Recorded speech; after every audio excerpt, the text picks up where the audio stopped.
Hello again. I not even, you know, looking forward to make these kinds of videos, but sometimes maybe, I think for a few people it could be helpful. Um, the church world has created their own definition of liberty. Anyone who teaches righteousness, to do that, to keep his way, is taking people away from their liberty. That's what they teach. They literally teach that. They actually believe that this liberty is freedom to do whatever you want. That's amazing to me. It blows my mind. That's their teaching of liberty. Because if it wasn't so, and somebody that teaches the importance of such and such teaching or commandment or something in Scripture, they blast it and say you're taking away people from liberty and throwing them back into slavery. Really? That's what the heavy yoke and bondage is. Um, his commandments are a heavy yoke and bondage. That's what that is. That's the teaching. That Egypt for the Israelites was Egypt. Darkness is what Egypt means, and slavery to sin that the Father took them out of. They're saying people who teach you to come out of that Egypt, teach the path, the narrow way to come out of Egypt, is going back to slavery, to the bondage and yoke. Twisted. It's twisted. So these are just some carnal examples of people that, take this liberty to some unknown extreme that doesn't exist. So, here we have a gathering that that in of itself is, fine. They, they really emphasize this liberty, and it's always towards like the looseness of just sin in general.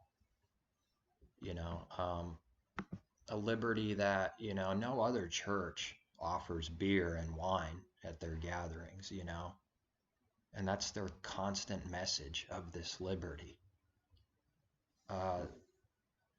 It's so twisted. It's nonsense.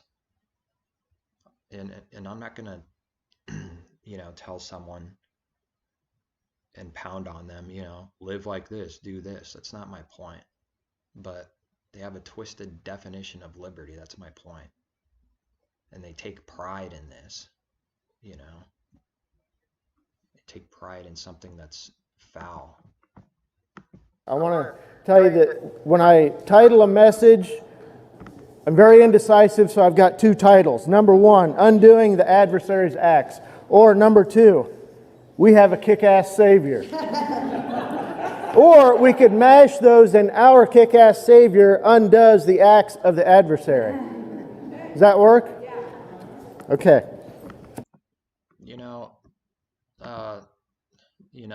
That's what they do. They take pride in this false liberty that they've created that doesn't exist. It exists in their heads, but it's not truth. And they like to show that off sometimes, to just go out of their way to show how different they are than the church world, of which they expose, and then they teach some of the damnable doctrines that the whole church world teaches. The division, separation, the delusion and confusion, deception, like mentioned in this video. They teach deception, and that deception is what I've said before, and I'll continue to always say, because it's the truth. The deception that Gentiles are separate from Jews, from Hebrews. They're not truly one. That's what they teach. That's the conclusion. That's what they teach. They're not one in Messiah, okay? They're definitely not, because they have their own commandments, their own Israel, their own everything. But Gentiles have their own thing. We're better than them. That's really the only final conclusion, it seems. So it doesn't seem, it is the final conclusion. But the whole church world teaches this, so this is not something most people can hear, because not very many teach it. And they'll falsely bring up things like, like we tell people what to do and run their life or rule them, which is not true. That we're putting people back in slavery, which I have no intention of someone going back into slavery. It's the last thing I would like to see from someone that's a believer, is go back in slavery. But they twist what that liberty means. They make it sound like it's keeping his commandments. They make it sound like that's the liberty that they were freed from. That's such a self-contradiction. I mean, if they even remotely had some scriptures that they knew of in their mind, pick any book of the Bible, any Genesis through Malachi scriptures that Messiah definitely believed in and confirmed every word is true, and his word is truth. Your word is truth, he said. And I think you can find that in Psalm or somewhere else. Your word is truth. He quoted because he believed it. And he said that man shall not live by bread alone, but by every word. So we should all be able to be in agreement and use that every word as an official teaching, or something that, we shouldn't do, or something we should look to be doing, but not to like force people, but just, mostly to pray about it so that you do everything with true intentions, because forcing and false intentions is just as bad as not doing something good. It's no good. But they sort of make it out like that's what we're doing, putting people in slavery. But they can't give any examples in scriptures of this liberty meaning what they say it means. The Israelites were taken out of Egypt from true bondage and slavery, and the Egyptians forced them to break the commandments, and they all forgot his way for 400 years. I think most people understand that. They know that that's what happened. That's the history. And then it was like a reformation, and he picked Moses as the mediator, as a type of Messiah being a mediator. And Moses got true words from the Father, and he taught the people, and this is the true way. This is how you come out of slavery.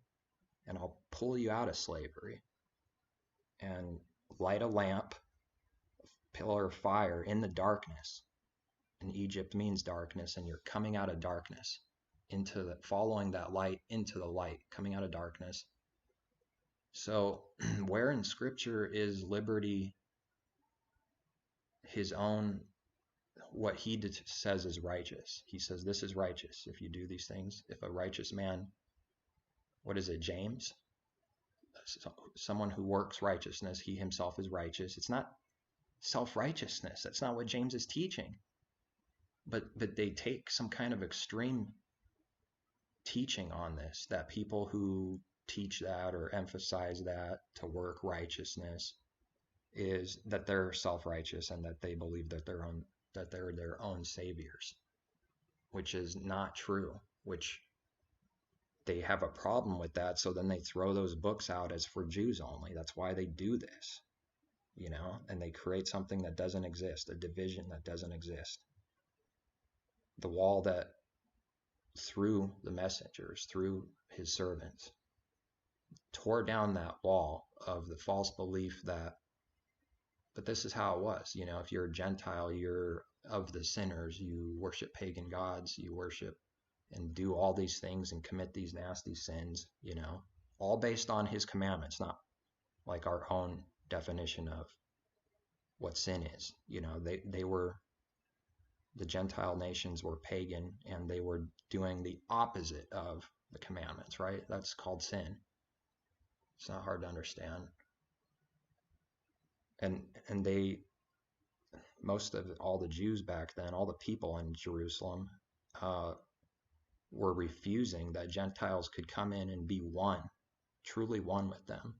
They were rejecting the message. And I'm telling you, that's still going on in a different, like, it's the same thing, but it's like snakish. It's slithery, It's no good. They're raising that wall back up.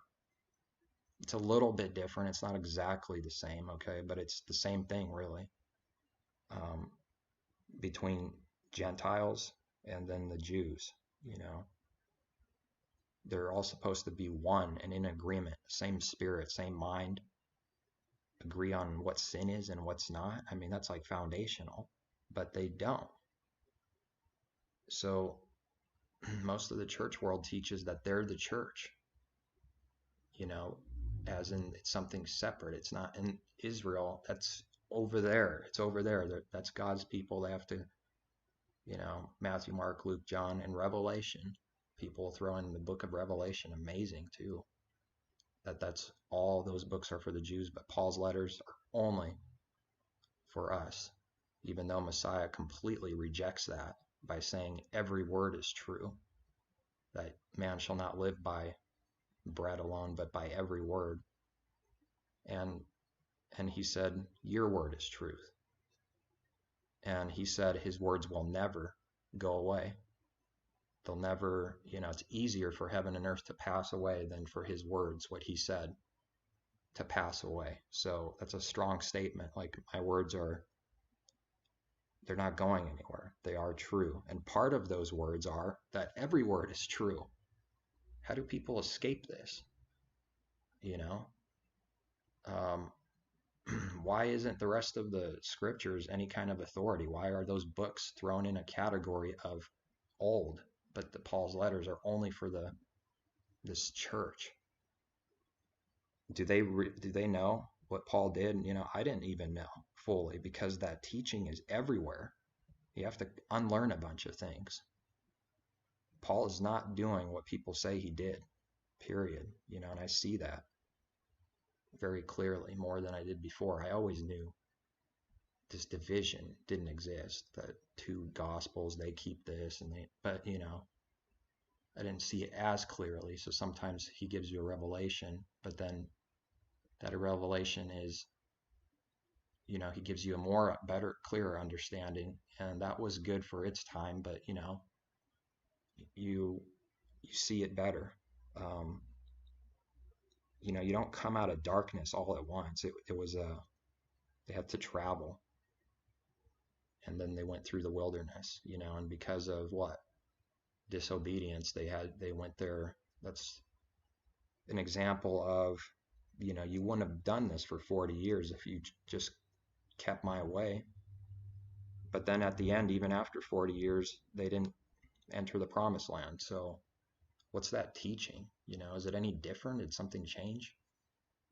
I know most of us are not in like a physical desert. That's not the point. The teaching is still there, though. It's still the same. It never changes. It's a process to come out, and the only way to come out is to keep the true way. That's it. True faith is keeping his way, his commandments, step by step, pulling out of darkness. It's not that you become perfect overnight. But at least we can be in agreement that that's the goal. You and I might be somewhere different on the path, but at least we agree that, look, we're going this way. Can't we at least agree on that? And it seems like not too many people are in agreement with this. I know what they're doing. They're focusing on a liberty that they mix some truth in there, but then they twist it, and then it becomes a lie. The liberty they speak of is not keeping his commandments. It's not you're saved from that. You're saved from the Father's own righteous commands. It's that they didn't put the commandments in their heart. They just didn't do it, and it became a curse.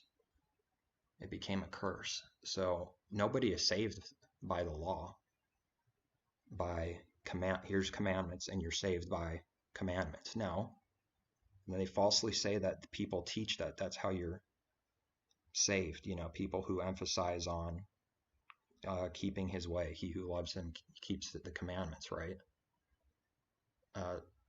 No, it's, of course it's through faith, but there's a such thing as a faith that is false, and there's a faith that is true, and it actually does something. It produces fruit, which is keeping his commandments, because if you keep his commandments, you'll produce some kind of fruit, some more, some less.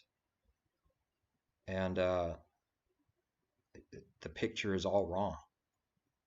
Keeping his commandments proved to be a blessing for them and get them out of darkness. Now, when they broke that and fell away and started going back to pagan stuff, then the opposite happened, physical curse, mostly physical as I see it, so that we can, because the scriptures are for our admonition. It wasn't even for their admonition concerning this specific thing. It was written down for everyone from Messiah's time after to look at and look, don't be like those stiff-necked people in the desert. Why would Paul say that if those scriptures aren't true? Is it possible to be stiff-necked like that? But yeah, it's a deeper deception today, because it's, instead of being like physical focused, it's spiritual. So you have spiritual idols, spiritual, coveting, adultery, things you can't see with your physical eyes. This is like the real focus. It's not that the commandments disappeared, it's just that you can be a pretender and look good, like Saul. He said he kept the law perfectly. He grew up as a Pharisee and he practiced that. He kept it, right? He knew it and kept it. But he didn't keep it in the spirit, though. He kept it, as my best understanding, is the letter. The letter of the law is not what they're teaching. It's keeping it just on a carnal level with no actual true spirit or intentions. It's somebody that might not commit adultery physically, but, spiritually they are, And Paul had a hatred towards the early believers. He hated them, and that's like a serious sin. That's murder spiritually. And he was persecuting them. So his heart changed. The revelation of the Messiah, the Father in the Messiah, in us, the Holy Spirit, all one Spirit, changed him. And he's focusing on that, but people just don't see it. He's focusing on, look, the law is spiritual, and he's not doing away with the commandments. He's just focusing on the higher meaning, and battling against people who said this is some kind of prerequisite to be grafted in. You have to do such and such and such first and complete it, then you're grafted in. That's a lie. And that's what Paul was exposing. But people, they don't seek truth. They will believe what the majority believes, and they actually start to believe and think that Paul was against it, the commandments, against the Sabbath day, against some of these things that they make excuses for and say that it's gone and done away with. It's not important. What he was against is pretty obvious, and once you see it, it becomes glaringly obvious in the scriptures when you read it, that it was a focus on these prerequisites. That's all. It's really that simple. If you can read the New Testament writings with that in mind, his letters specifically, you'll see how true it is. And sometimes it sounds like he's maybe contradicting or saying, you have to study it a little bit deeper. It's because when you're dealing with snakes, you have to constantly explain yourself because they're just not hearing it. It's just unfortunate. He was dealing with snakes, spiritual snakes. They were resisting the truth. They were resisting that it's through faith in Messiah, and they didn't like that new Gentiles were coming in. They were jealous and didn't like it, just like a baby is like jealous, Sinful traits at 3 years old already. And that wasn't good. And the true believers were amazed They were shocked. It just proves that how very little understanding everyone had concerning this truth. Gentiles being grafted in. The new believers were shocked. And they were like amazed in a good way, the true believers, but they were still amazed and shocked. Like, what? They have the Holy Spirit just like we do. What? What? People don't see it. Nobody understood this. They just were lost, all of them. And they didn't get it. But the believers did get it, the few. And they understood this, but most of them didn't believe, and they were attacking all the true believers and saying and making up lies. And they placed a false thing on them. You know, they placed a false idea that you do such and such first to be grafted in. And this is mentioned as a heavy yoke, heavy burden. It's not that you got to rightly divide, because we also have scripture that says his commandments are not grievous. So is he contradicting now when he says they're placing a heavy yoke and burden? No, it's just rightfully dividing. That's all. What they were teaching was a heavy yoke and burden, which was lies. That you have to do such and such first. It's not about that. They were focusing on themselves, really, their own glory in the flesh. Like, oh, we got people to do that, and we're going to take pride in it now, instead of focusing on, on the Messiah, faith, his righteousness being applied to you. But then what? What happens after? It's pretty simple. You just abide in the vine. That's all. It's simple. There is the simplicity to the gospel, and people were perverting this simplicity. And Peter warned of it. Peter mentioned it, that people were doing this with Paul's letters already, that he was starting to see it already. And the only understanding that I keep coming back to is the same understanding, is exactly what people are doing today. That's what he was talking about. They're twisting Paul's letters as they do the rest of the scriptures, because once you start doing that, you start twisting other scriptures too. It's true. To their own destruction, their own spiritual destruction. They can't see, still in darkness. So it's a false liberty. I don't know how else to say it. There's so many scriptures on true believers in the scriptures, in Psalm, Proverbs, wherever, that they want to keep his way, and it's their delight. It's a lamp to their feet, guidance, light. It's a good thing. Okay, to sum it up, it's good. And they're saying, look, strive to do this. They're saying, oh, that person's taking you into slavery. How? Based on what scriptures? Just on a carnal level. Where's the scriptures that say this? That his way is carnal and his way is slavery. It's not in there. I'm not seeing it. I don't see any such teaching. And they don't see, most of them can't see that the sin is still sin. It didn't go away, What's abomination back then in the scriptures is still abomination. It didn't change. Now, the things that sort of changed were told of. The grafting in of the, get along somewhere. It's like basically saying that. Don't have this false idea that, oh, that's a Gentile, therefore they can't be clean. They can't be one in Messiah. They can't be like you, prideful Pharisees. Get that idea out of your mind, and that was never the Father's intention.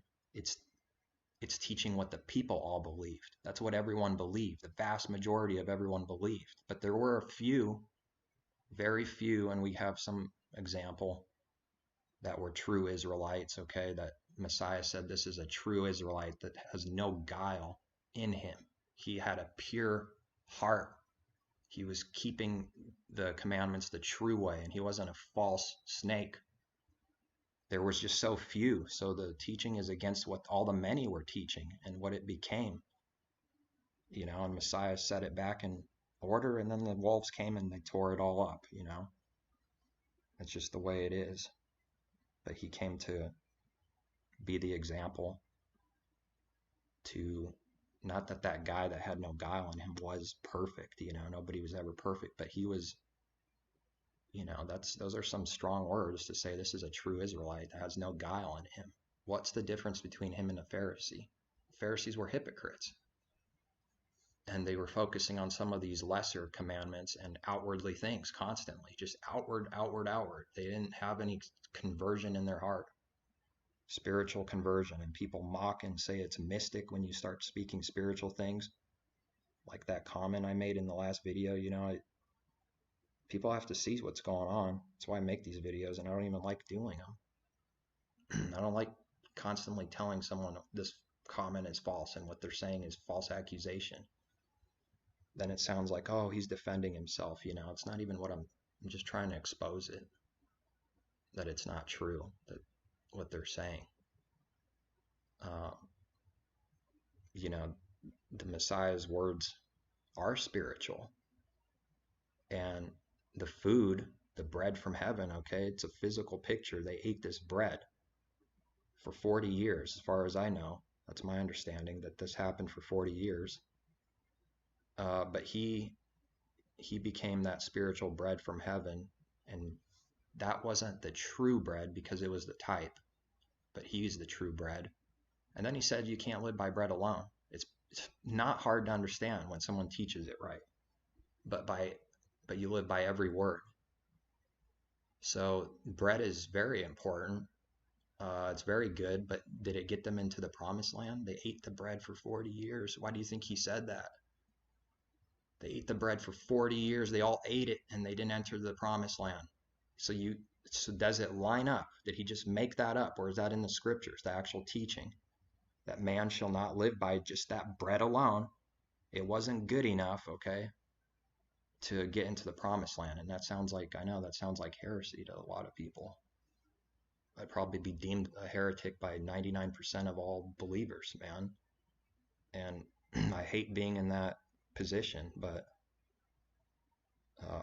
maybe 90 something percent, I don't know, because most people would see that as total heresy, as if I'm saying that, oh, you can live without Messiah. No, you can't. It's just that both are true. You need the bread and you need to live by every word.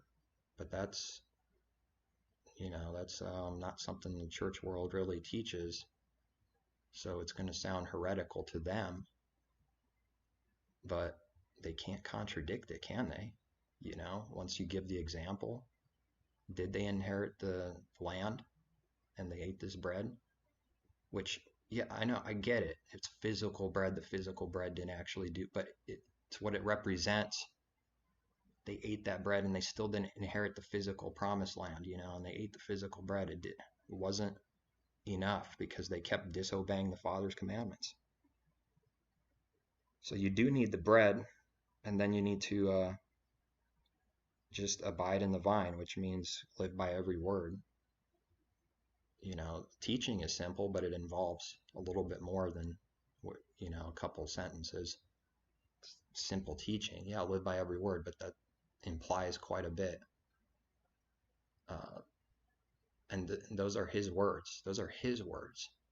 People teach like Messiah. Oh, we believe what Messiah said, what he taught, but not like what the scriptures teach. And that was like for Israel back then. We believe what Messiah, but they don't even know what Messiah taught.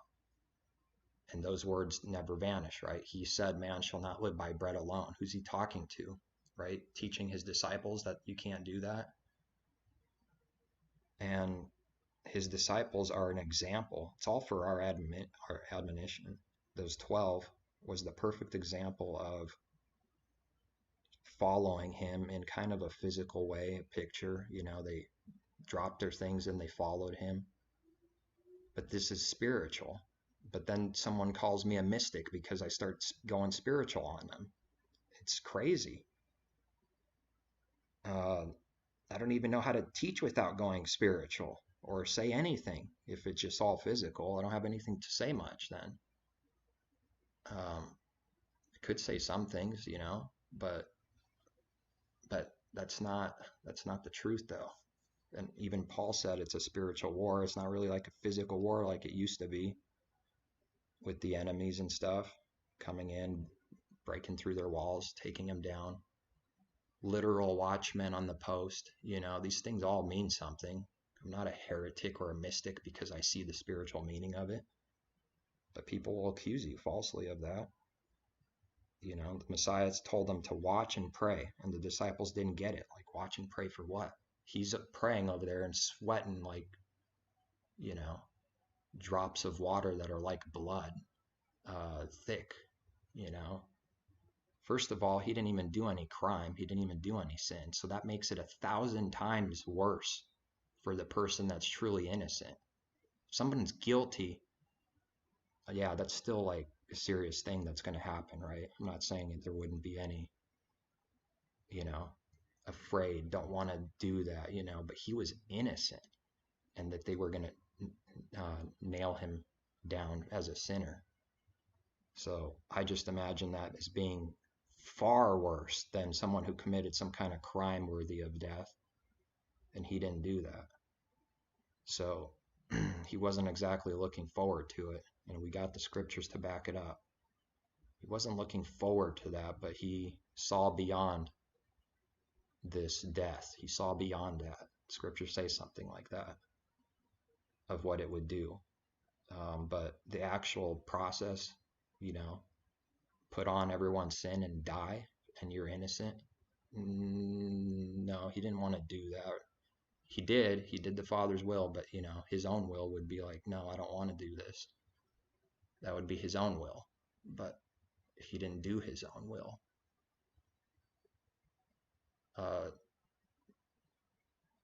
And if we really take that seriously, who is doing the Father's will only? And I'm not judging or condemning. I'm saying there's always room for improvement for even myself, constantly. That's all. It's just that the calling is high. That's all. It's not condemning anyone or anything. But he said, take this cup away from me. If there's another way, show me. And there was not another way. There was not another way. And I think he knew that too, because you got the scriptures saying what's going to happen to the Messiah, and I'm the Messiah, The scriptures say this has to happen, but he's still like, give me another way. Take this cup from me. If there's some kind of other way that I maybe don't know of, let me go that way. But not my will, your will be done. But I think my opinion is that he knew there was no other way, but it was such a terror, a nightmare, that let me check just in case. Let me ask if there's another way. And obviously the answer was no, there's no other way. And there's no other way for true believers. You will be deemed a heretic, a loser, crazy, insane. No one will believe you, and it sucks. It's not exactly exciting when people call you mystics for speaking absolute total truth on some kind of spiritual thing that they see because the Father gave them the eyes to see the spiritual meaning of such and such. But then they blast all spiritual understanding, and I just don't even know how could they be spiritual if they think all those who are spiritual are mystics. It doesn't even make sense to me. How could they be spiritual? So then they say, I know. They convince themselves and comfort themselves. I know how people work because I've done it. I'm exposing what I've done and what people are, but they're too afraid to do that. I know that they are not, capital N-O-T, they are not spiritual, and definitely not more spiritual than me. They make some railing accusations of putting words in your mouth and implying that you say I'm more spiritual than such and such, when that's not even remotely my intention. If that's my intention, then I got some serious pride to work with. I could see that. That would be horrible if that was my intention. Like, look, I'm more spiritual than you, such and such. That's what they claim, though. Now, sadly, they'd be right about most people. That's the problem. But you're just thrown under the bus as all people because everyone's like that. I'm like that. I know that. I don't tell anyone. Don't tell anyone.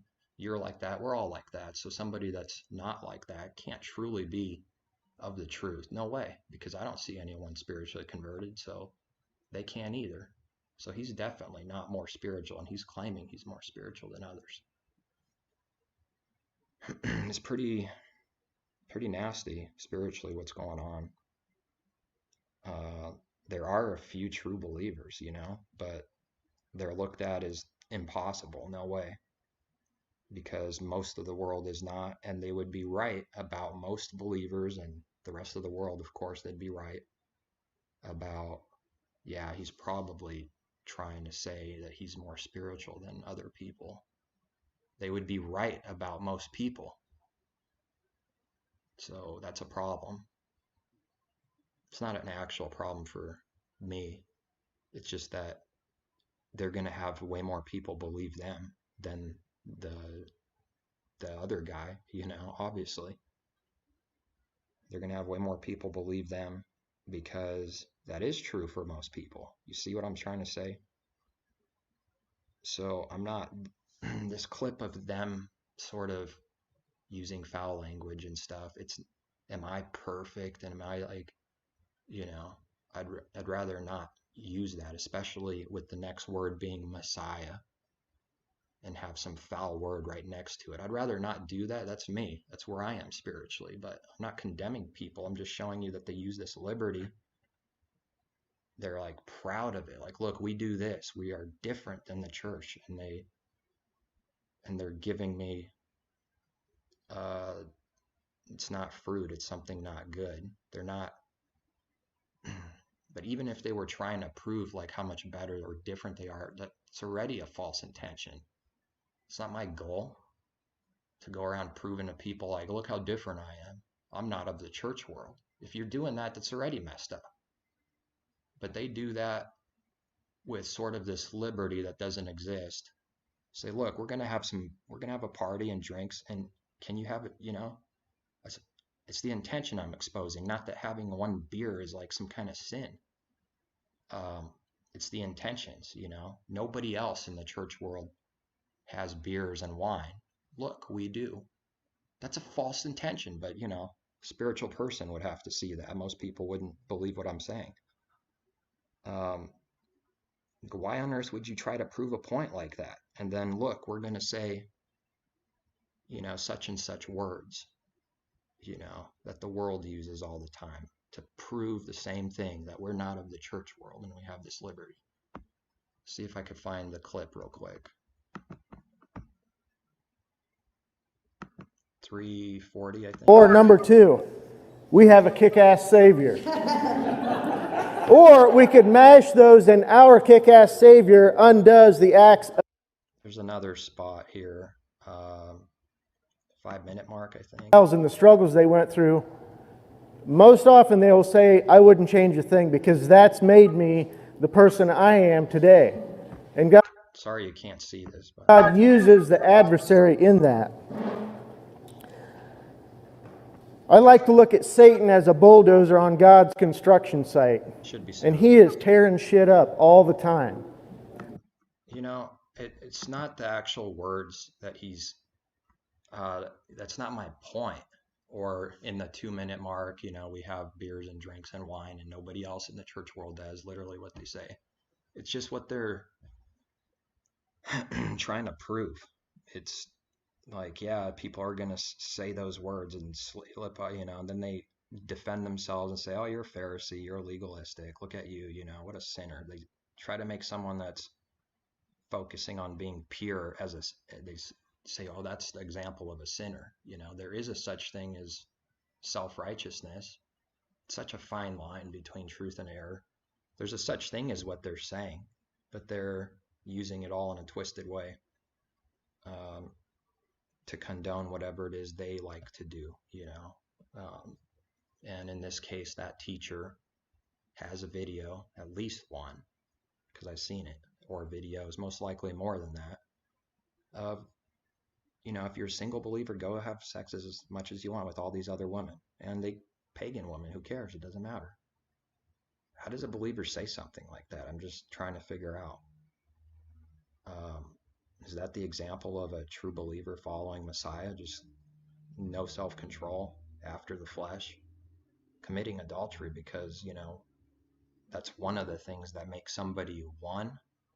And then when you divorce or walk away from that person, you just committed adultery. But they'll say it's lawful for a single believer. It's not lawful for those who are married, but for a single believer, this specific guy says you could do that all you want, no big deal. And then the people that expose that and say, that's a false teaching, then they're called legalistic and Pharisees falsely. Because someone that's doing that, you have to be spiritually, it's kind of I don't know how to explain it. People that don't have the Spirit, everything I say is just going to be foul and they won't see it or understand it. So this is not for them, really, unfortunately. It's only for those who have been given some kind of understanding. Really, that's what it ends up being. I wish it could be more than that, but it's only whoever the Father gives understanding. Because if they knew what that would do spiritually to their life by doing that and acting that and fulfilling that, if they knew, that you will not hear from the Father if you go around doing that. You're not going to have the Spirit working in you. But how come they can't hear those words? They can't believe that. They think there's no judgment, But today, someone in Messiah, you could do all that, whatever you want, and be like a pagan. And there's no consequence. There's no spiritual judgment. He's not going to blind you. Those are false teachers. He's going to still be with you, even though your temple's totally corrupt and your mind is corrupt. Everything about you is corrupt when you do these things. But he'll still be with you, That's what they're saying. He'll still be with you because you're still a believer. Then it's them who start becoming religious and have their own religion, not the guy exposing that. Then it's them who create a religion and start making up doctrines and teachings that the Father will always be with you no matter how much you sin. No, you got to repent. He'll be with you, but you repent when you make a stupid mistake. But he's telling, go do this on purpose. Go willfully do as much as you want. That's totally different than making a mistake. And they're being spiritually stoned to death. I don't want to brag, make some crazy claims like some of them do, like I'm the most radical teacher there is. They say things like about themselves. But if you've heard this phrase before, let me know that they're getting spiritually stoned to death. I'm not trying to show off. I'm just saying that's how very few have this understanding. If you have seen someone say that and they know what that means and they teach that, spiritually stoned to death, I would like to know, because I'd probably like to know them. They're probably true believers. They think that picture in scriptures doesn't apply, but it's spiritual. They just don't believe it or see it. And what does it mean to be spiritually stoned? It means you're judged. You don't hear him. He's not in you. And now you're left with your own understanding and your own carnal mind and carnal ways, and you can't hear him. I'm not making this up, and this is in the scriptures. Those who love the world, the love of the Father is not in them. It doesn't mean that the Father was never in them. It's just that when you're doing this, if you're this person, the Father's not in you, because if the Father was in you, you wouldn't be doing that. Come on. It's not that this doesn't teach some kind of sinless, perfection thing, like as we don't make mistakes. That's not the point. But you repent, you turn around, the Father's still with you, he chastises you. You pay for it in some kind of way, spiritually or maybe even physically. It's not like they don't take sin seriously at all. Like David repented, but guess what? He was still judged after, wasn't he? They think that changed. Oh, that changes now. So there's a lot of incentive not to do sin, because then you won't have this judgment come back on you. Judge yourself first, right away, quickly, and then you won't be judged. And if you do judge someone, judge righteously, judge with righteous judgment, but judge yourself. Focus on that instead of focusing on, constantly on others, because you'll just be disappointed. But when there's a false teaching like that, just straight up false, I think people need to know about it. You might pull one or two people out of there from this false teaching that leads to just carnality.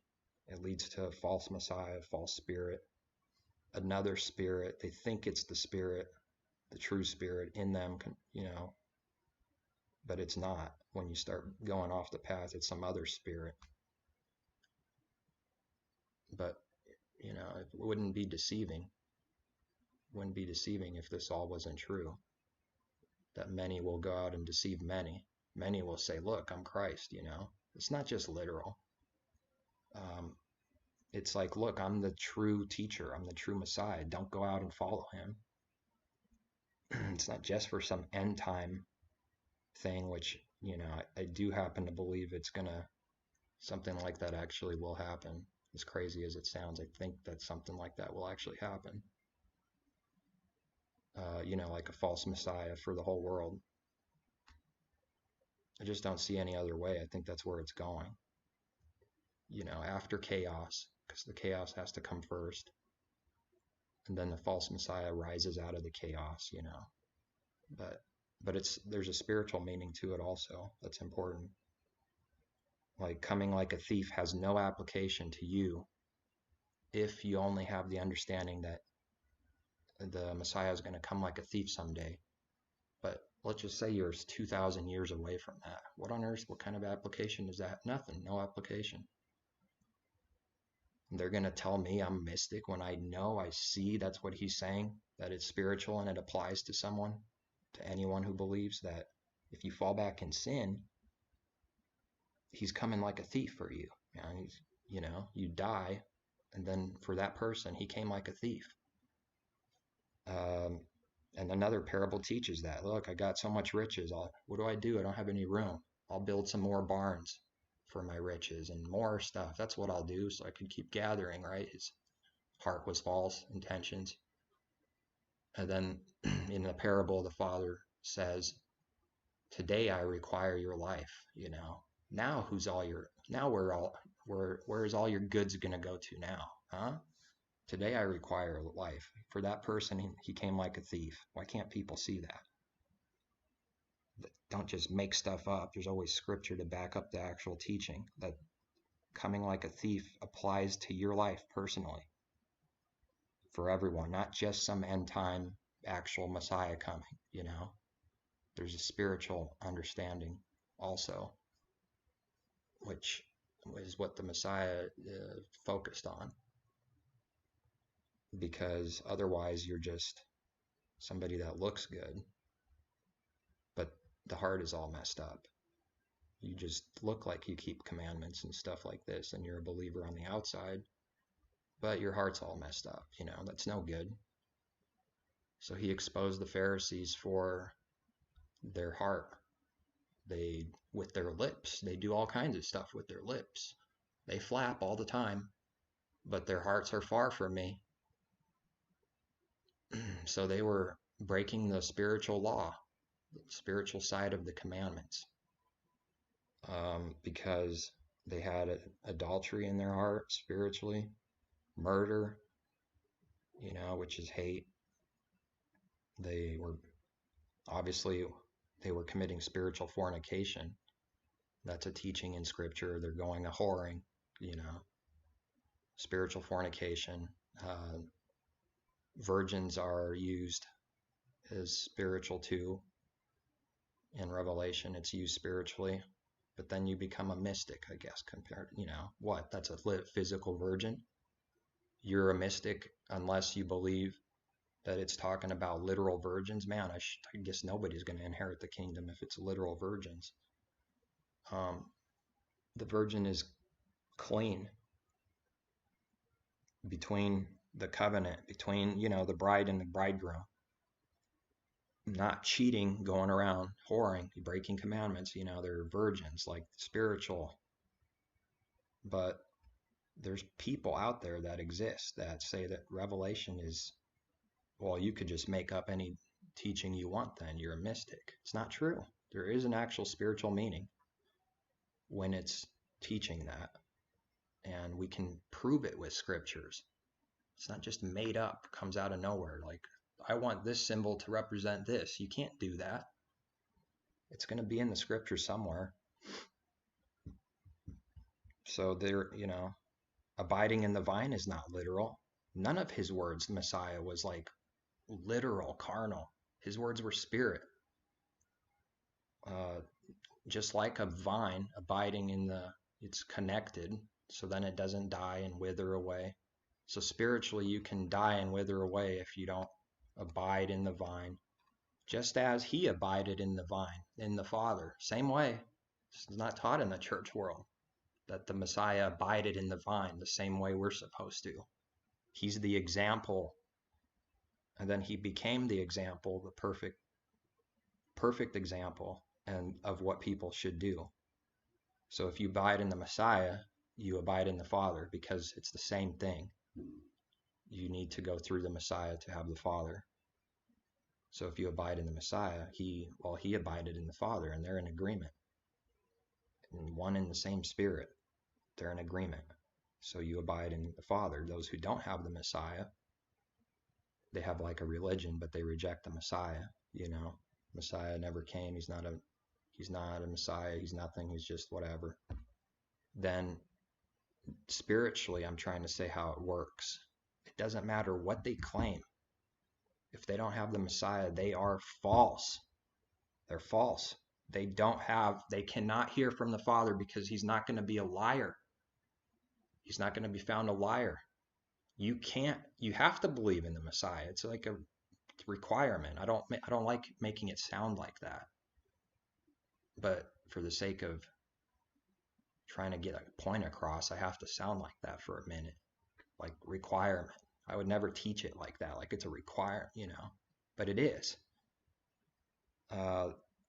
So spiritually, this is why it's so deceptive and hard to prove anything with anyone, because all you can see is physical things. But someone that doesn't believe in the Messiah and has their own religion, doesn't matter what it is, like we believe in God, but no Messiah, right? They don't have the love of the Father in them, because the Father's not going to bless them. He's not going to do what he says in his word to those people. He's not going to give them understanding. He's not going to lead them to overcoming sin, specifically the heart, all the commandments concerning your heart, spiritual side of the commandments. That person won't be able to overcome sin. And that's a radical teaching, I guess. But that's what I believe. It's that narrow, and that lines up with his word. It's narrow. So I know the rest of the religions, can you imagine how many people you would offend by saying that you don't have no God if you don't have the true Messiah also? If you reject him, you reject the Father too. That would offend a lot of people, wouldn't it? If we went by the majority, if the majority was the truth, then we would all be losers, obviously. But that's the truth, though. And the train is going, yes, it is, blowing the horn. But within the body, there's so many problems. Or people who say they're of the body, and it's just disappointing, frustrating, that we can't even get an agreement on foundational things, and then they end up being false. Because the Spirit just can't do that. Can't you see? The Spirit can't say, go out and sin all you want. Spirit can't do that. Spirit can't teach that. It's not to rise myself above as someone, that never makes like mistakes or something. It's like beyond the point. The Spirit just can't teach that. That's nonsense. It can't teach that. So when someone's teaching that, they're false. And they actually believe they're true believers. That's a deception. And then you're left with just very few who believe and understand. That's it. Just very few. We're not like worldwide known, they're just outcasts, caves, mountains in the desert, just like the prophets, the physical picture in the scriptures. Nobody listened to the prophets. Maybe you could appreciate this, that someone's saying this. Nobody listened to the prophets. They all thought them as dung. And they called the prophets the liars and snakes, the false believers, the false pastors, false shepherds. They called the true ones false, and they said that they're liars. And they told the people, no, you don't have to keep the commandments. You don't have to rely on the Father and abide in the Father. You abide in me. Abide in me. I'm the true one that leads you. They killed the prophets. The false prophets killed the true prophets. And Messiah even brought this up. He says the bloodshed is guilty. You're guilty of all the bloodshed from Abel to A to Z, Zechariah. How does that work? How does that work? Because it's spiritual. It's the only way he could say that, and that could be true, because they weren't literally guilty of all the literal physical bloodshed. But he's a mystic, he's a mystic. And it just blows my mind. I wish people could understand. Wish they could see it.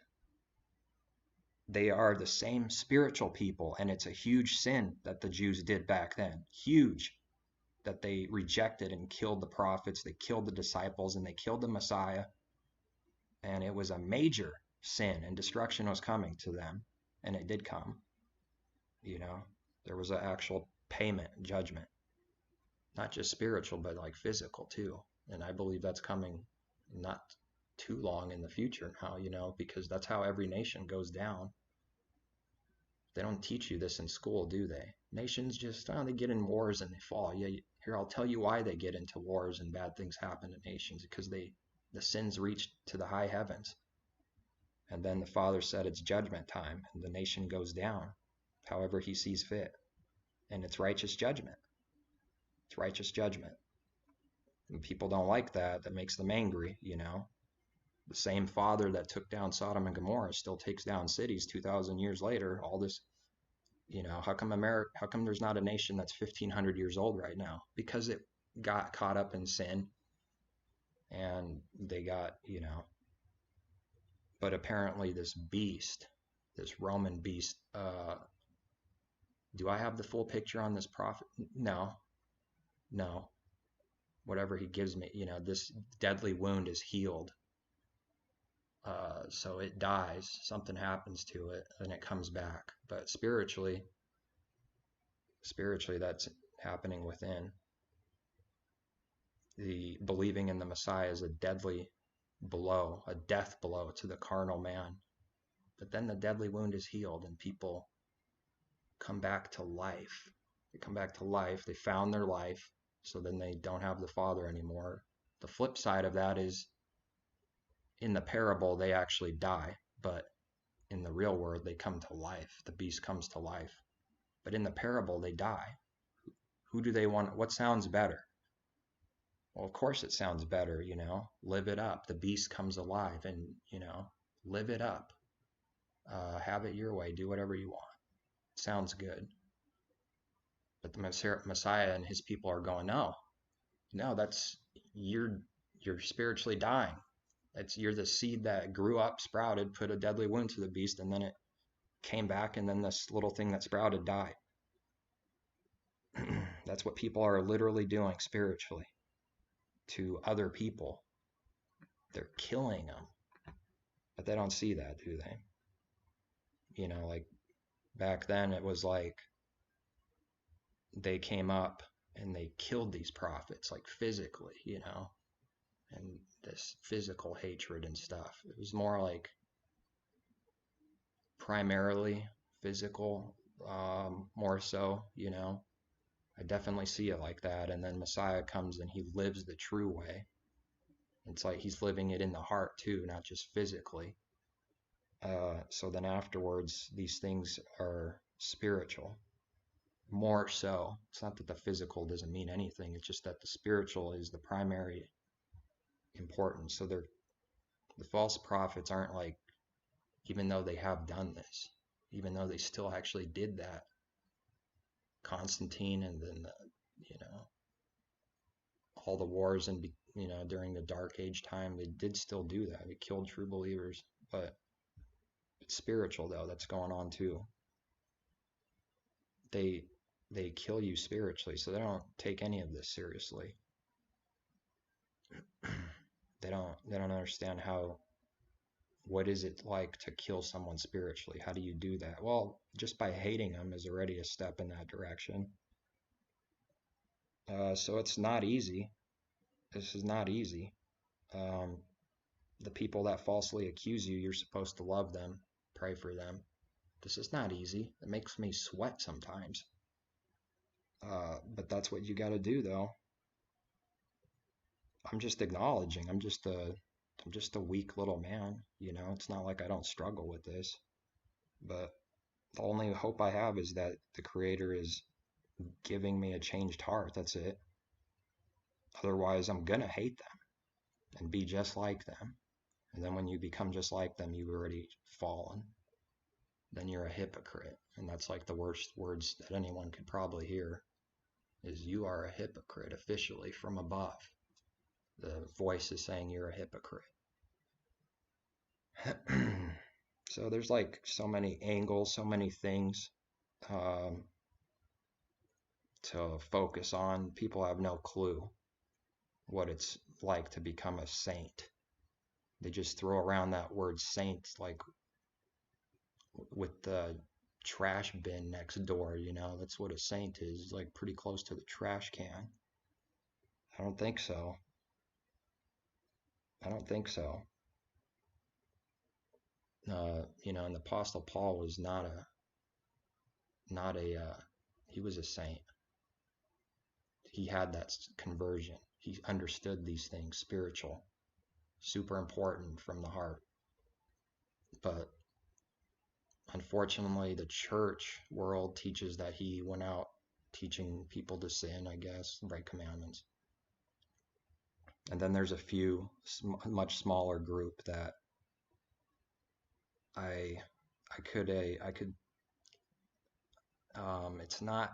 it's not good, but I understand why this happens, that they think he's false because they really focus on Messiah and the scriptures and follow the Messiah. And the whole church world teaches that Paul did away with Messiah, so they sort of do away with Paul.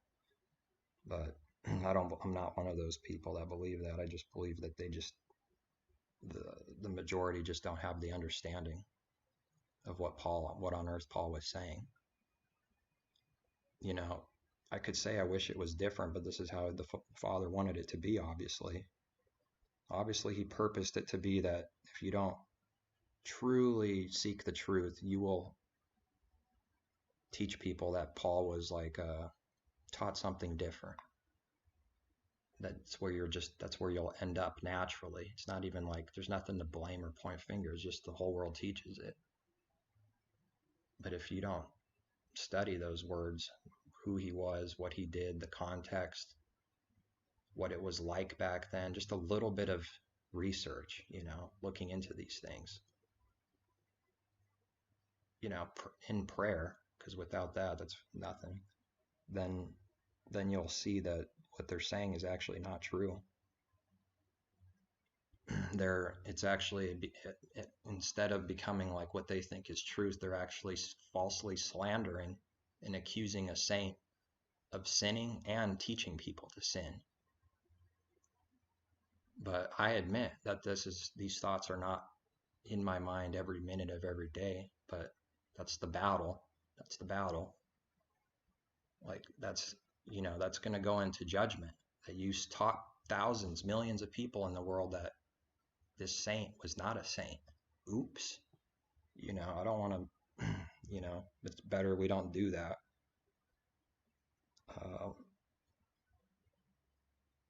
So yeah, it's frustrating sometimes because I want to be in a place where I envision something a little bit better than where I'm at now spiritually.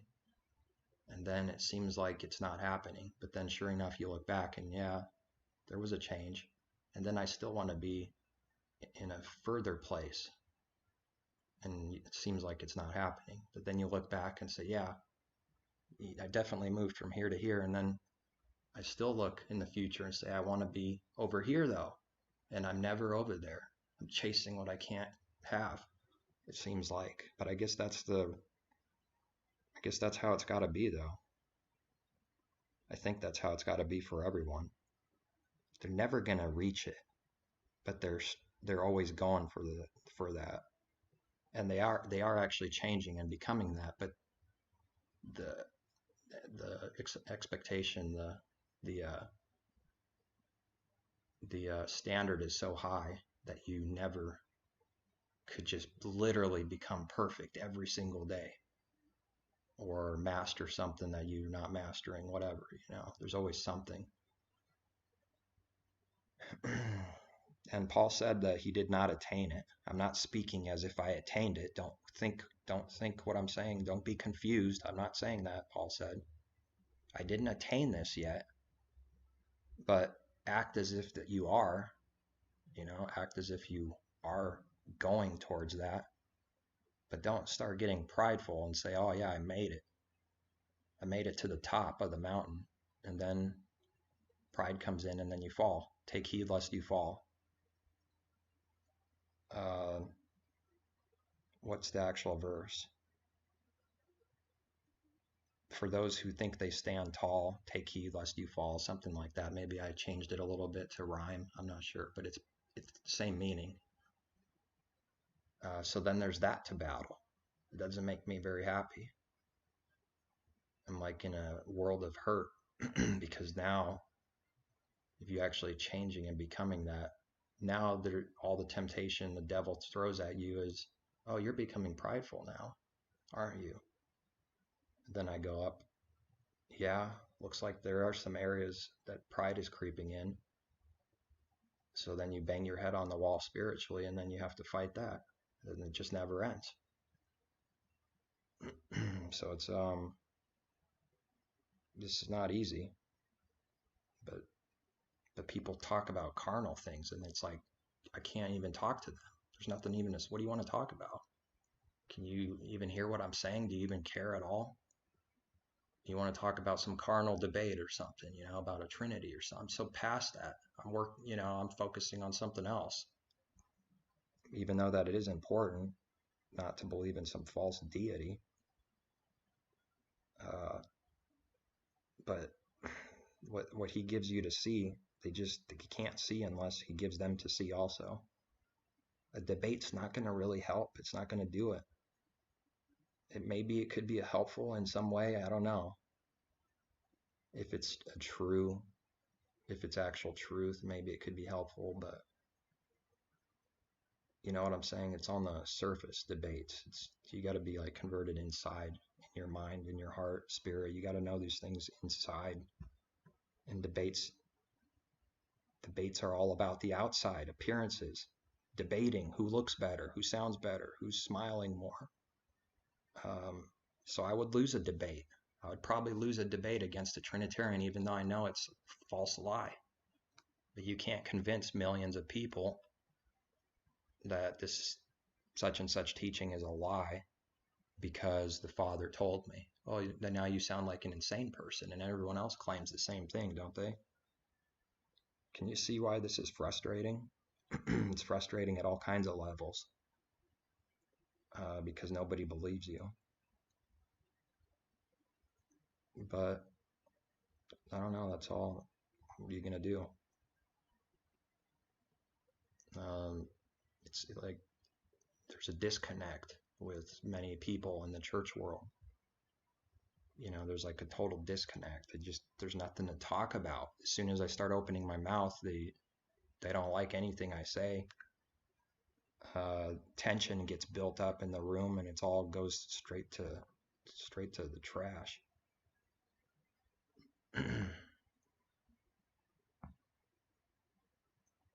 But that's all I ever see, though.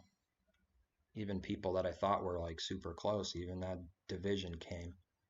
Something was off, something was wrong. So he doesn't, I don't think, the devil doesn't want 2 or 3 true believers to be gathered because that's, that comes with like some kind of power. So he doesn't want that. He's okay with false gatherings. That's okay. No big deal. He doesn't want true believers to be in a group because they could do some serious damage to the devil. His ways, his truth, his so-called truth. So then they divide. They get divided too, false things, false accusations, same old thing.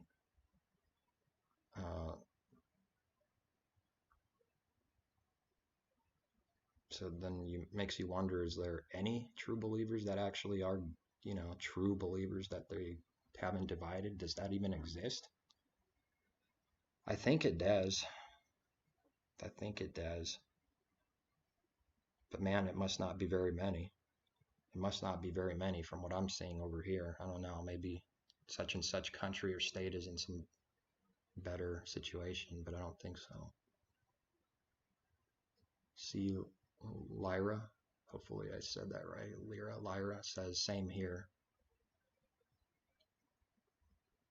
The only people that could understand this video is the people who, I know it sounds cocky, but it has no, I'm not even trying to, are only people who are seeking truth. Otherwise, they're not going to get it. They're not going to understand it. They have a party. They got friends. They don't have no idea what I'm talking about. They got a whole church world, maybe 2,000 people in their mega church. What's this guy talking about? There's a total disconnect. 3-strand cord is not easily broken.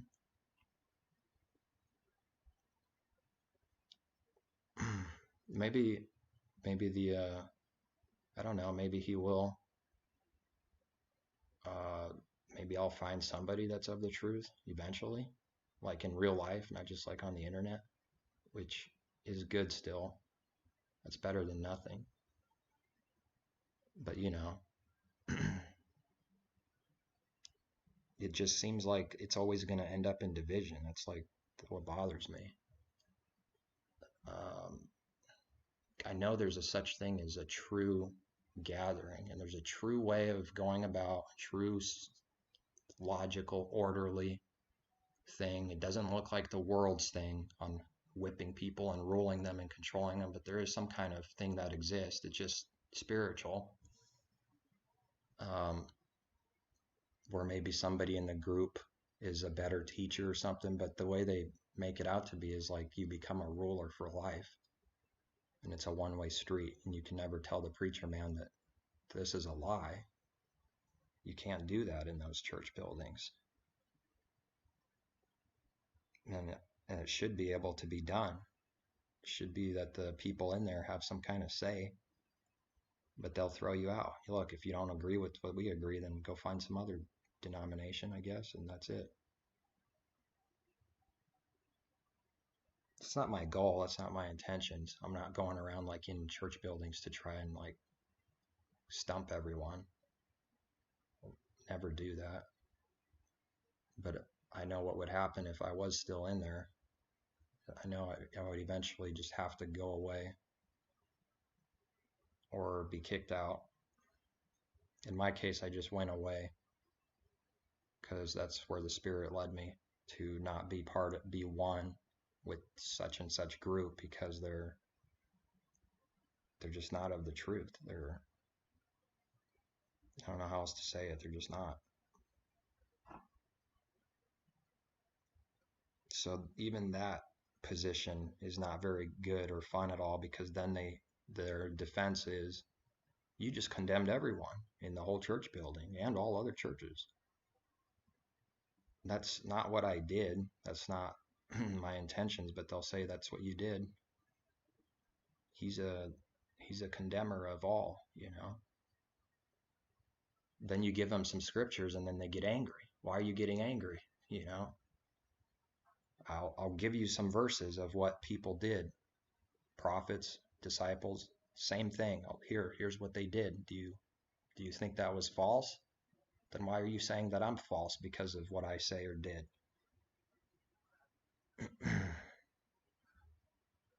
I mean, for goodness sake, the Messiah said some pretty sharp words with the false ones. But they say you can't be like him at all. That's the trap. You're not supposed to have that spirit.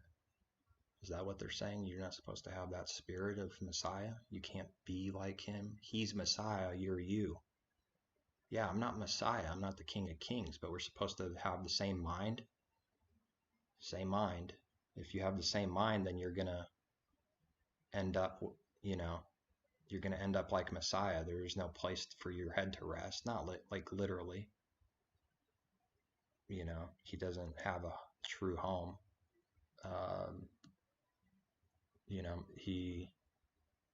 No one's receiving him save a few. So you'll be like that. Fun? Here, you get to be like this. Fun? No, not really fun, but... And then also, I'll poke you a little with a few needles. Oh, rejoice when these things happen. Rejoice. Don't, not only are you not going to have fun, but you got to rejoice when they falsely accuse you. If someone gets to that point where they could actually do that, then they're pretty spiritual. They're very spiritual if they could truly do that from the heart. So that's something that's always being worked on. I'll just have to learn how to do it better than what I'm doing now. That's all. And he'll do it. He'll do it. And then you'll do that. Then you'll rejoice when everyone thinks you're false. Like, all right, this is awesome. It sounds terrible from the world's perspective. That's what, don't think it's strange, all these fiery trials. They didn't like me, so what on earth? You think they're going to like you? My messenger, my church? They didn't like me. Believers in God, believers in the Father, they put me to death. What do you think they're going to do to you? Those verses start standing out and make sense. But if you're of the world, they will never apply to you. It's not possible. You can't. If you're of the world, those verses never apply to you. And you can't teach someone that. You can't read that to someone and say, do you understand?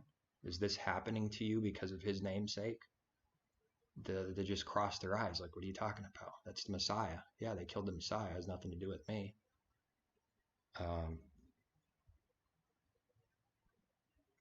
So you can't get through to them, really. You just have to.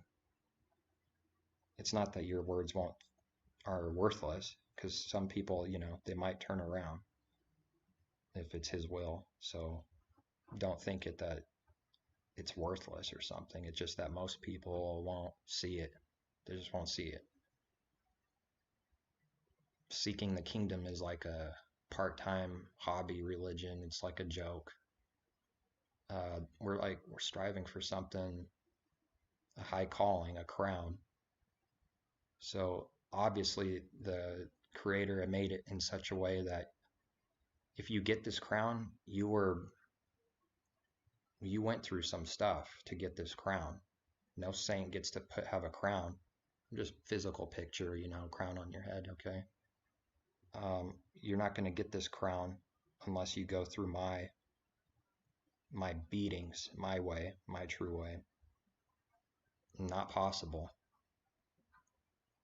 And then you have to have enough faith that your life you give up this life and the true love for all of the things in this life, and you literally lose your life in this world and everything you don't love anymore. So there's nothing to look forward to from a worldly perspective. And you're going, what am I, crazy? Is this crazy or what? This is the only life I know of. This is the only life I have. So if I do this the rest of my life, then I'm going to die. And then you're supposed to believe that that's when the crown comes, not before. Is when you die or he comes first, I guess. One of the two. For most people, they die, I guess. But there's a nasty teaching out there that the Messiah already came. That's a whole nother topic. The great wedding already happened. Man, there's some serious, wicked, deceiving, confusing teachings out there. I don't think anyone that's watching this on this channel believes that. Hopefully not. Because I examined it, then I prayed about it, see if it's true. And he showed me it's not true. I even believed it for like 2 weeks or something a while back. Yeah, Messiah came already. Isn't that crazy? I actually believed it. I got sucked in. He didn't let me get too far though. So I just said, is this true? Is this true? Is this true? Finally gave me the answer. No, it's a damnable lie. It's a lying doctrine of demons. And then there's all kinds of contradictions. You could use scriptural and all kinds of ways to prove that doctrine false. But those people over there, just like in all the other categories, they won't hear you. They're not going to want to hear you. They're convinced the Messiah came and the wedding is already happened. I don't know how this happens. They don't have explanations. They just don't ever talk about it. That's what they do. They work it with like a snake works. Whatever they don't want to talk about, they just don't talk about. The devil, he was destroyed. They call this literally. And then they call you a mystic when you have the true spiritual understanding. But they take this all literally, and now the devil's destroyed and done away with, because scriptures obviously, if everything was done and fulfilled completely, well, then the devil's done away with too. The devil is no longer the devil, enemy. And they believe that. I've even watched a video of somebody asking, what happened to the devil then? Is he destroyed? Yes, the devil is officially destroyed. And then the guy asks, what's going on with this world? Why is there so much evil? And there was no good answer. It was just nonsense. It was nonsense. I'm battling the devil every day. What are you talking about? He's destroyed. Slap you in the face spiritually. Obviously, these people don't know what the devil is, the spiritual power. And then your own heart is deceitful and wicked itself. So you combine those two things and you're in trouble. And he's saying the devil's gone, it's destroyed. And the world's getting worse. It's a lot worse than it was 70 years ago. It's a lot more foul and wicked and sexually perverted in every way, shape, and form than it was 70 years ago. But they're forced to teach. They're forced, and they know it. They have to teach. The world's getting better and better. It's going to go on, and we're going to bring the kingdom. Just like the devil says, we'll bring in our new world order, our kingdom. So then this small group says, we're bringing in the kingdom. We're going to convert the whole world through our religion. It is exactly heresy. That's not how it works. We're not here to dominate the physical world. It's spiritual. Bringing people into the kingdom, fighting the spiritual war. It's all spiritual. The kingdom is it's not realized right now, everything you're doing, but you have to accept that and understand that. They don't want to accept that. They want to have it right now. They want everything now. It's carnal. They want their beautiful church buildings and dominate the whole world and think that they're dominating the whole world and they're going to change the world. And I'm watching it get worse and worse while they're saying it's getting better and better. Total insanity. Total insanity. They don't understand the parables of the kingdom, that he's building New Jerusalem bit by bit through the generations. He's the cornerstone, and he's building New Jerusalem, and the city is the people. It fosters horrible hopelessness. Yeah, it does.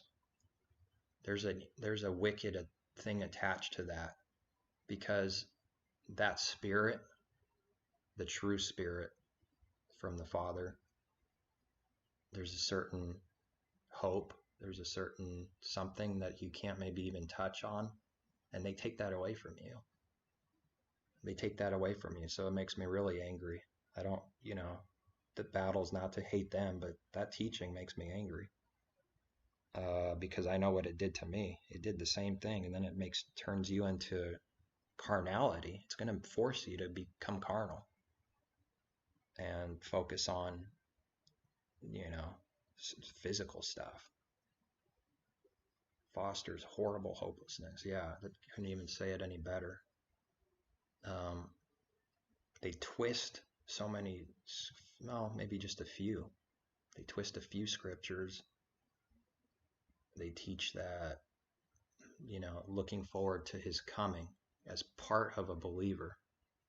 That's like attached to every believer as a hope, whether he comes or not in our generation. And Paul talks about this, and they rip that away from you and take it out. And then it changes everything. Then you re-examine all this, it changes everything. I don't know how else to say it. It's a spiritless doctrine. You're not going to have the spirit if you cave into that and start believing that. It's going to do damage for sure. It's going to do damage. And they say that they really focus on audience relevance. They say stay away from those people, man. They are snakes.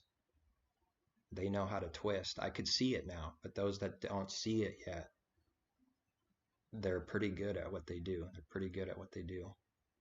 I could see it. I could debate them now, but I couldn't before.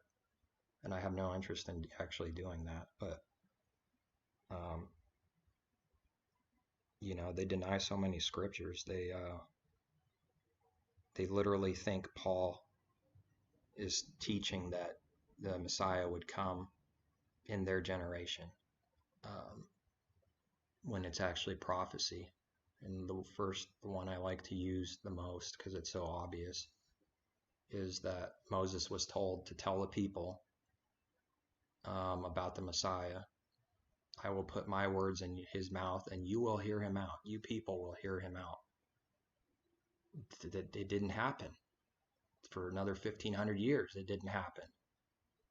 But then they falsely tell you that, when he says we shall be changed, he's talking about them only, and that's what he's talking about. It's a lie. That's a lie, and there's 1,000 different ways to look at it to prove it as a lie. That will be true someday, but it wasn't going to happen just yet. And then they ignore the plan. They don't see the plan in their mind. From Abraham to Messiah was about 2,000 years of the kingdom, a physical kingdom, something that's representing the true kingdom, but sort of carnal. Not that his commandments were carnal, it's just that the people, all the prophets were true prophets and saints and all this, and it's a physical picture of the kingdom, so you could learn about it, what it's like. That went on for 2,000 years for like a physical, literal blood Hebrews from Abraham's descendants. Those that are not from Abraham, Gentiles. And that was done on purpose to be like that for a while. And then the kingdom of heaven is focusing on the spiritual side of these commandments, the heart, the mind, and it doesn't have anything to do with blood. Like from Abraham, if you're a believer, you're grafted into the Israel. So it's not anymore, oh, I'm from Abraham, like the Pharisees told Messiah. And he said, yeah, you're from Abraham. He acknowledged it. Then he said, if you were from Abraham, you would do the works of Abraham. And then they still replied the same thing after he acknowledged that they were literal descendants. They said, oh, we're not illegitimate children. They didn't get it. Well, he went spiritual on them. It's the only way to teach this. If you don't teach the spiritual meaning of this, there's no teaching. And you become a mystic. He taught that before Paul taught that it's those that are the true believers that are from Abraham spiritually Messiah taught that, but it's hidden. They don't teach this. He actually taught it first by saying, if you're from Abraham, you would do the works of Abraham. Now he went spiritual on them. He's not talking about descendant, literally, physically. Abraham kept the commandments. You people aren't doing that. You're not doing the works of Abraham, so you're not from Abraham spiritually. You're of the devil spiritually, and he's your father. So that teaching is still true. People can say they're grafted in, they're from Abraham. They know Paul's letters. If you're a believer, you're now in Abraham and Abraham's seed. And don't forget what Messiah said, though. You're not from Abraham unless you do the works of Abraham. You can't forget that. That was true that back then. It's true now. He taught about the kingdom. The kingdom didn't change. It's still true. These were all things concerning the kingdom of heaven, of which people confuse and make you believe there's two gospels, two kingdoms, Jews, Gentiles, two separate things. They're not one. And they all attack you. They all say you're a carnal Pharisee, even though I see it for what it is. It's a carnal teaching, but then they call you carnal for trying to wake people up to this lie of dividing, causing division, putting the wall up between Jew and Gentile again, or rebuilding what they took down. They don't see it. They don't see it. So my advice from experience is I've messed up, and I still am tempted to mess up. You're too aggressive. You want someone to believe, and maybe you'll write something that's a little bit too sharp. I don't know. I'm in the process of trying to see it better. That's where I'm at right now. Maybe you're well past it, or maybe you didn't get up to that point yet. All I'm saying is I've seen the negative effects of going too crazy at it, trying to convince too hard people, and then you maybe call them some things that just not necessary, because sometimes a snake needs to be called a snake, but you'd start doing this like every day, you're slipping. You start hating them. That's actually what's going on. And then when that happens, that's not good. So take the Messiah's advice. It seems like we always have to learn from making mistakes, experience. Don't cast your pearls to swine. Just know when to do, when not to do. That's all I'm saying. Just, you're going, look, gems, truth, but then they just trample it, and then they trample you and make you look like someone that you're not, and then maybe they even get you to sort of hate them, and then they can really point the finger if you hate them, right? They trample you. It's true. Trample you.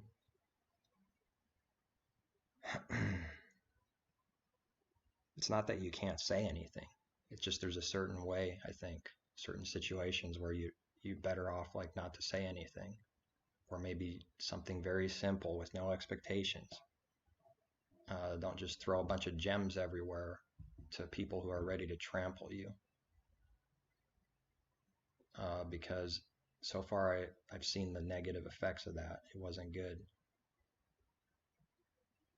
Even like on the internet comments, because that's still your work. It's your words. It's what you're saying. It's who you are. So you could screw up on the internet too. That's all. I don't know if people understand what I'm saying. I've been trampled, and then you become like them.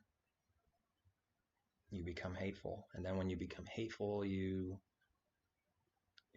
separated from the King. You start getting separated.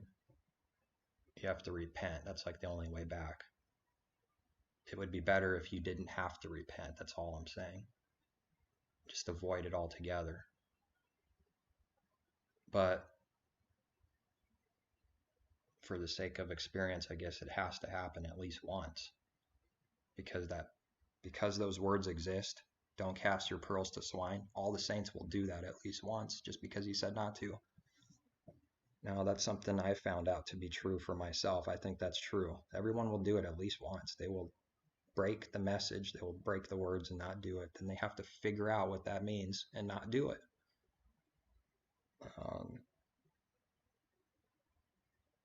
But before that, you didn't know what that meant, right? Nobody knew what that meant. Don't cast your pearls to swine. What does that mean? What does that really mean? You know, I think I know what it means now. I can see it. And swine is like unclean, you know, so he's saying don't cast your pearls before the unclean, people who have no intentions of truly seeking truth. Their only intention is to trap you and say you're false and make up some false accusation, and you're trying to give them, look, here's my gem. And their only intention from the beginning was to trash you, saying don't do that, be careful with that. But are they ever going to admit that that's who they are, that's what they want to do to you? No, never, never, never, never. They'll just lie. They'll just say, that's not me. I would never do that, such a thing. But they do, and you can't convince anyone, so then you just end up looking like a crazy person. And you get in trouble spiritually by not listening to those words. I don't know. I don't know how many people can hear this. I think a few can. It's a trap. It's a trap everywhere. And then so-called believers, they'll even test you. They'll even say things and do things, weird things that would probably never do normally, just to see if you go along and laugh at their thing or do this or do that, just to see if you'll do it so they could see you're false. Then you tell them that, you know, their true intentions, why they did that. Then they'll never admit it. They'll never admit it. It's crazy. They can't even see that they're doing the devil's work just to trap you, make you look like a pervert or whatever, and then they won't ever admit it. They just can't see it. Like, no, that's not what I'm doing. What are you talking about? You're insane. You're stupid. You're losing your mind, you know? Crazy. I'm sure there's some kind of movie out there that exists that has something to do with that, you know? Somebody that's like, he's not insane, but the whole world makes him look insane. I don't know. There's got to be something that exists like that. Even like the devil teaches you sometimes through they tell you what evil is and what they do, how they work, but people just see it as entertainment. Like, this is who we are. This is how we work. We're showing you how we work through our movies, our junk. But you just see it as entertainment, you know? Once I started seeing some of these things, I just naturally didn't want to watch these things anymore. Everyone else is like laughing, having a good time. Like, I see the mockery. They're making fun of you. They're mocking you. You can't see it, can you? They can't see it. They're mocking your stupidity for even buying their stuff, their movies, and buying into it all. Making money off of you. That's it. Making fun of you while they're at it, too. Mocking the people, which might have happened with this election thing too. I can relate. It's wicked. Yeah. I don't know. It's because there's too many. They throw you so many different so-called facts and angles. It's hard to really go down the right path and say this is the definite truth concerning like the world stuff. Like, was this all just a big act? Obviously, on some level, it's legitimate. There's real people counting real votes. There seems like there's people that are really concerned and they really are for Trump or for Biden, you know, but something about it's still off.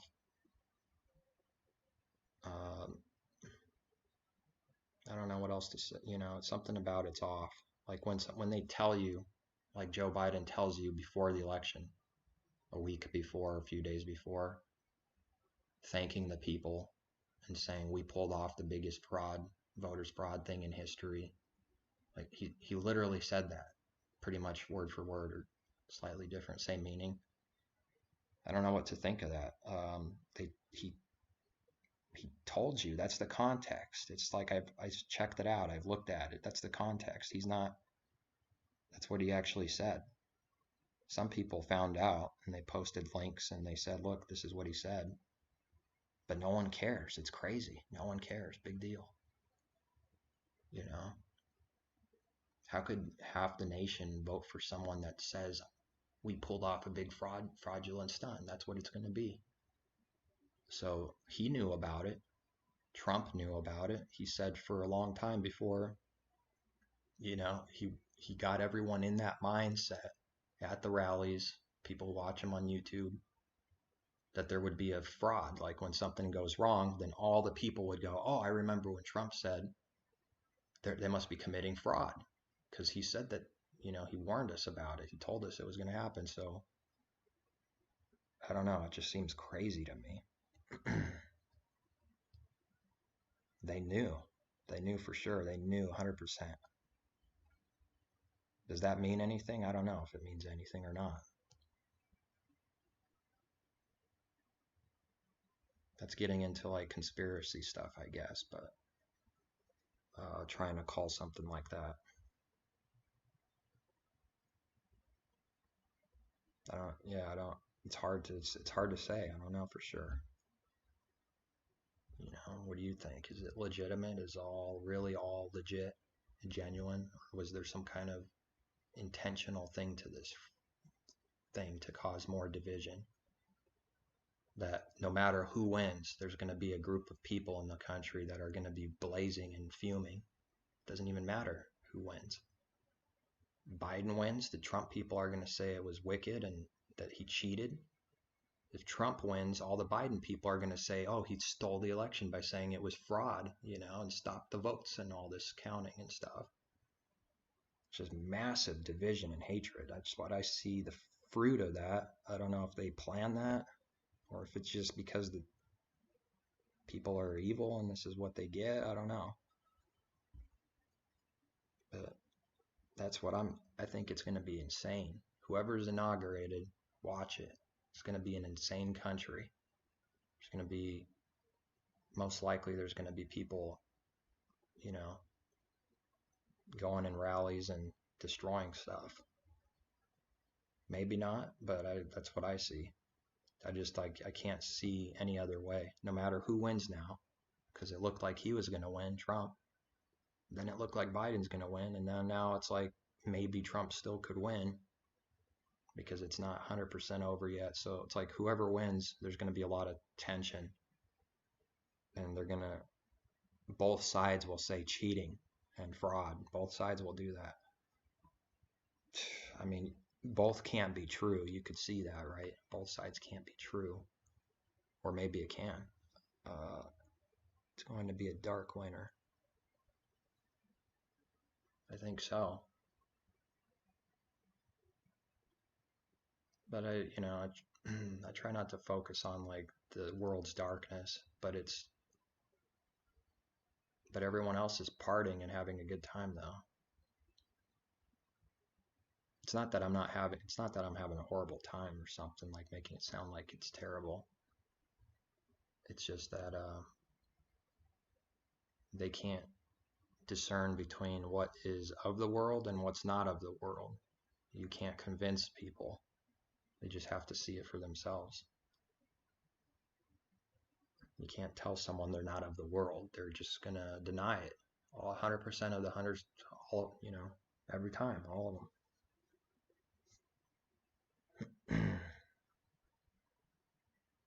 So just focus on, I guess, yourself. Not to be selfish, but, there's probably a lot to focus on. Instead of like putting all that focus on like other people, the election and the world and stuff, and there's never like focus on self. Like what kind of sins am I doing? That's not really thought of by the average person. They go to sleep every night just fine and didn't repent of anything because there was nothing to repent of because they're already perfect, I can't do that. I don't even live with anyone, and I can't do that. So how on earth can people who have like family and live with people just go to sleep every night like, oh yeah, I repented 20 years ago. I haven't repented ever since.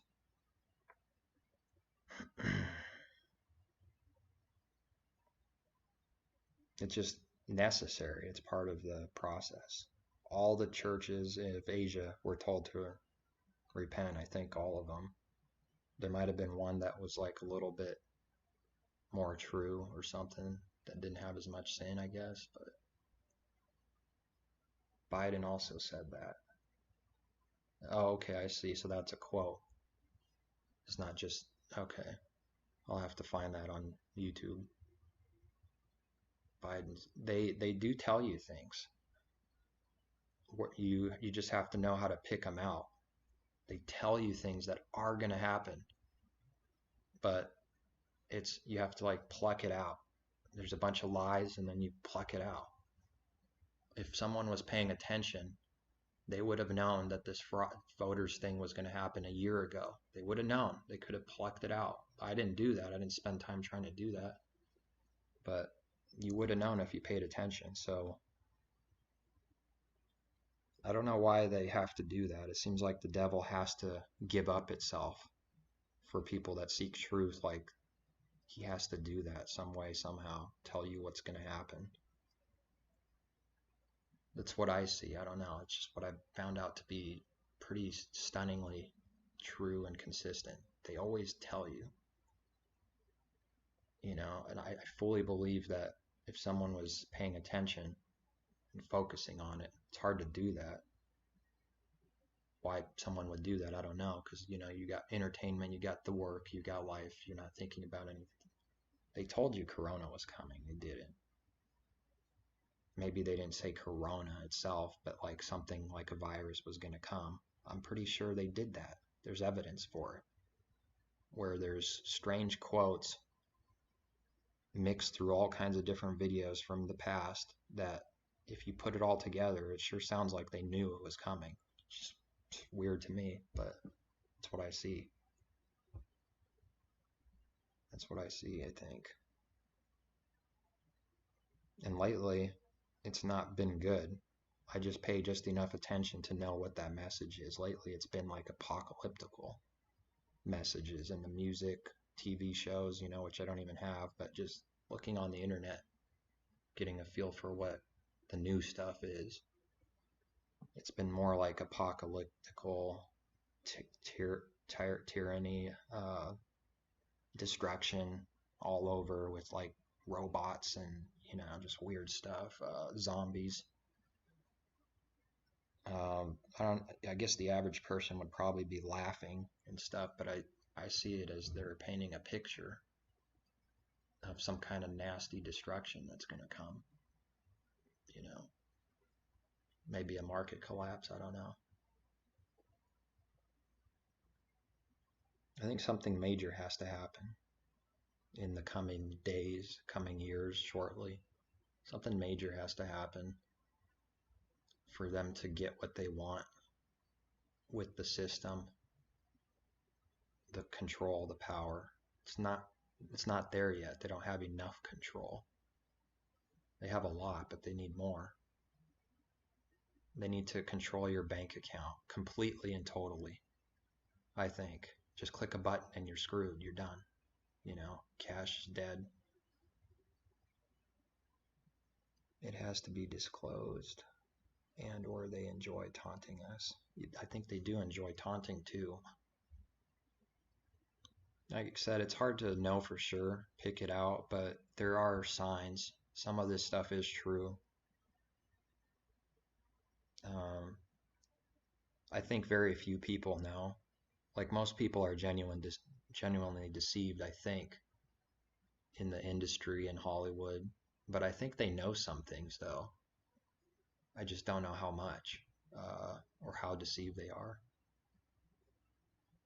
Because I've seen many times different artists and stuff. People look to them as prophets. Like, oh, my band was prophetic. They said this was going to happen 5 years ago, and look, it's here. With Corona, with whatever,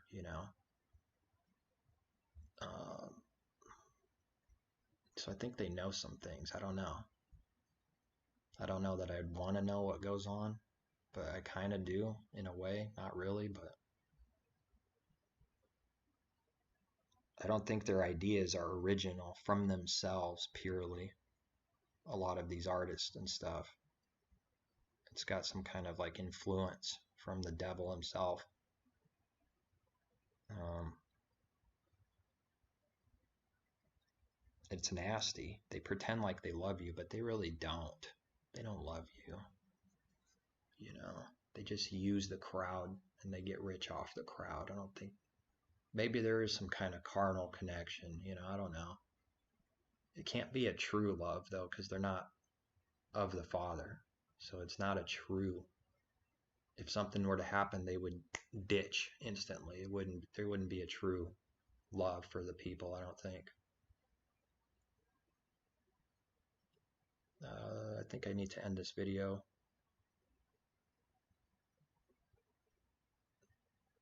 I don't know, I guess I don't do 10-15 minute videos very well. Some people could do that, I guess, but I don't. I've done a few. I just can't do it. But I try to do it, but it just never works almost every time.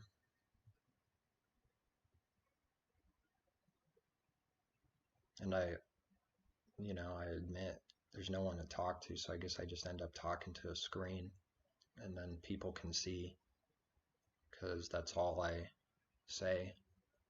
I got no one to actually talk to except carnal things here and there.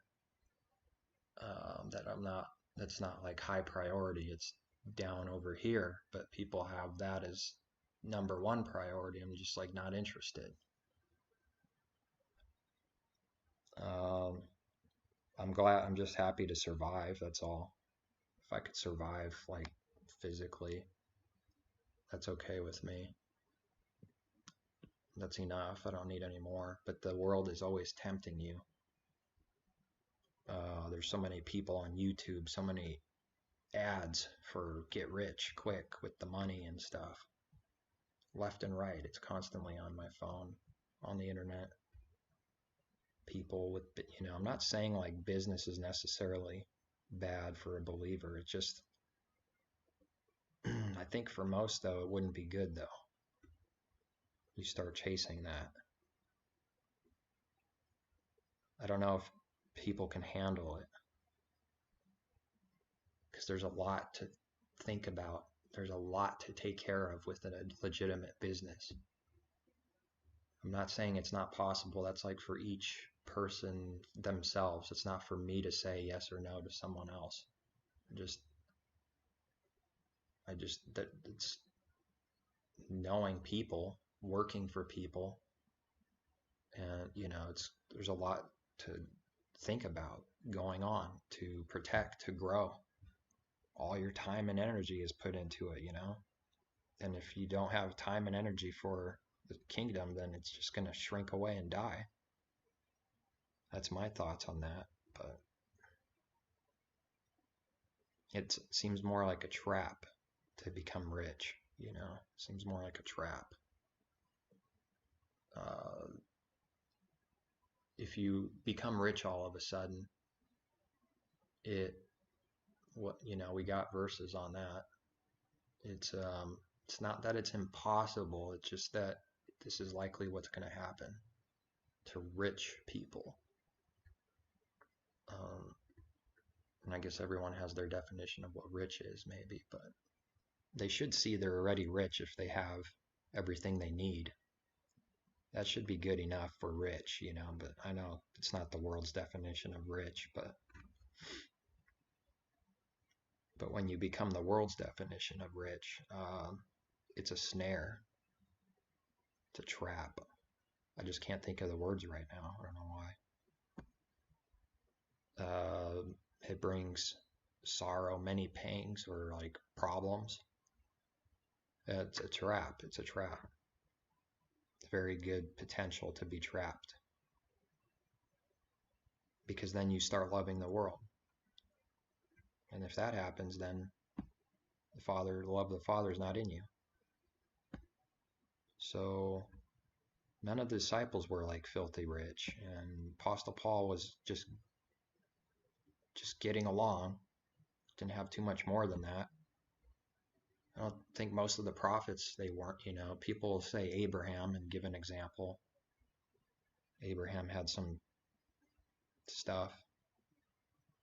Back then, it would have been like land and sheep and animals and stuff, but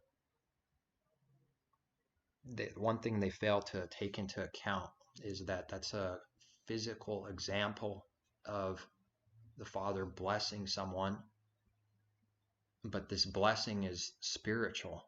That those sheep, those land, is representing the spiritual blessings that our Messiah speaks of.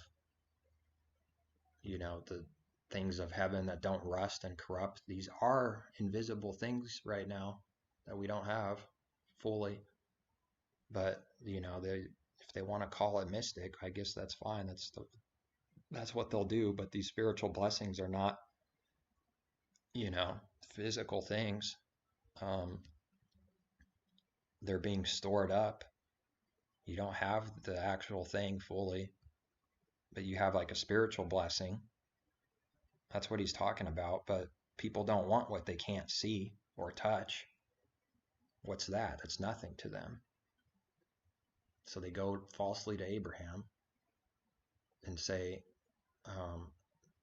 look, Abraham, like they're brainwashed almost to say, like, Abraham, well, he was rich, so it's okay.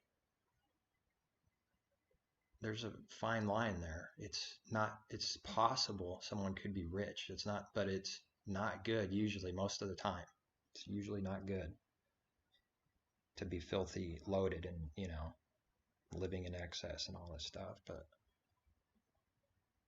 I don't think they got the same kind of spiritual blessing, because it was like physical blessings, physical cursings,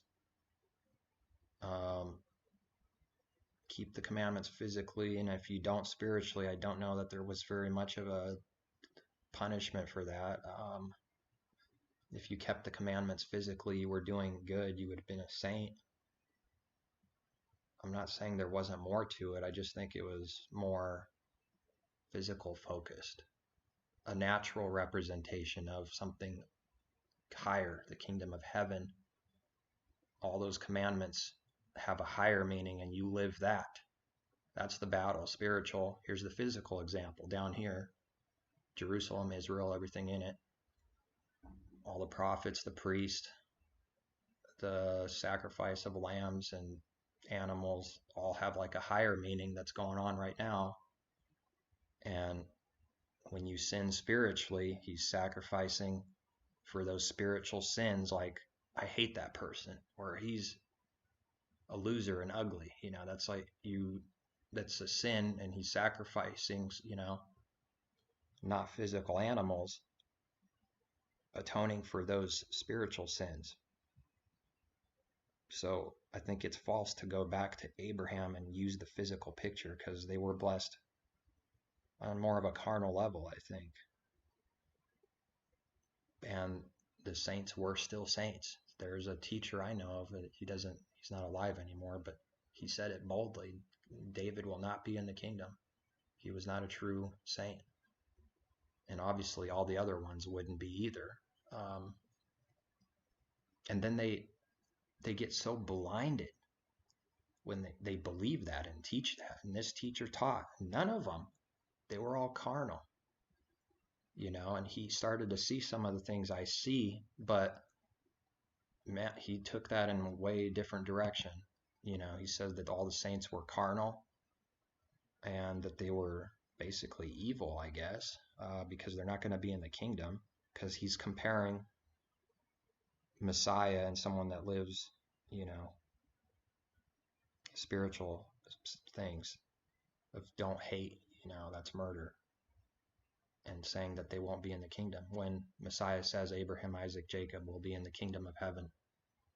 And David was obviously believed and thought of as a saint in the end. He made mistakes, but he was still a saint. and repented. He said he won't be in the king. He's going to be going to judgment. They're all going to go into judgment. They're not going to be in the kingdom. That's a bold thing to say, man. But then you got verses that say they will. Maybe it doesn't say David outright, maybe, unless I'm missing something. But Abraham, Isaac, Jacob, you give them these verses, and then they don't see it. They're blind. They got blinded.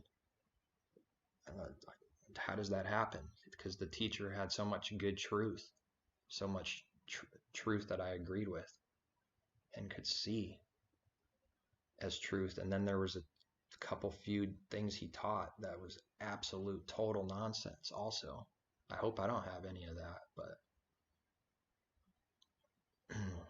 I ask all the time if there is that nonsense in me that it's revealed. So I think at some point he got prideful and he started to get a big following on his website, thousands of people, and it messes you up. That's why I'm saying the riches thing, he didn't get filthy rich off it, but he got a lot of attention. And then these doctrines started to come in later. Things like, the flood was local and some other stuff. Caving in towards science with the earth, which some of these things are like, okay, they're not something to cause division over, but I just, millions and billions of years, Big Bang, sort of teaching that, and doing away with the Father created the creation miraculously, just doing away with that.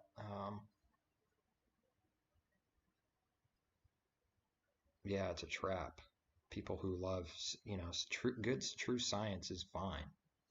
As long as it's true science, as long as, not that I maybe have the ability to, like, with knowledge, but as long as someone can prove it, test it, the foundation of what science means, then there's nothing wrong with it, because it's only going to prove whatever the Creator has deemed it to prove. It's based on, science, true, because you could prove it, test it. But concerning the creation, they go away from that model. No one can prove or test. You just have to believe them. That's all. It's their word against the scriptures. And he caved in for that. And then local flood. Then you have to interpret and understand that the Father never promised a local flood ever again. But that's happened. What do you do with that? Is it just me that only sees these things? Like when someone teaches that, like, what do you do with that? The Father never promised a local flood ever again, because if it was local, then he never to flood the earth again, never to flood with a local flood. I don't know what they do with that.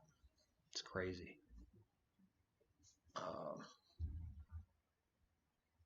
Yeah,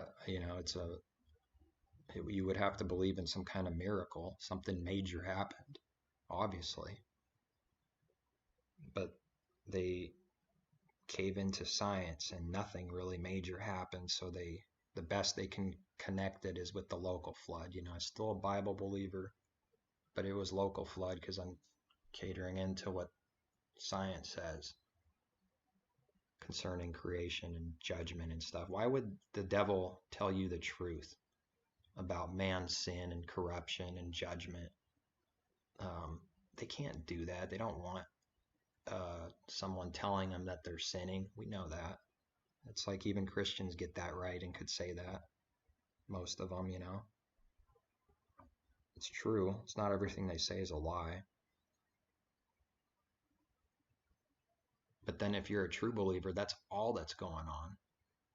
Oh, you screwed up in this. You should, correct yourself. Repent, do better. That's like your life. But then you got the other side is, don't ever tell me what to do. Don't ever tell me I'm a sinner. Higher standards? No. My own standards, thank you. My own commandments, my own laws.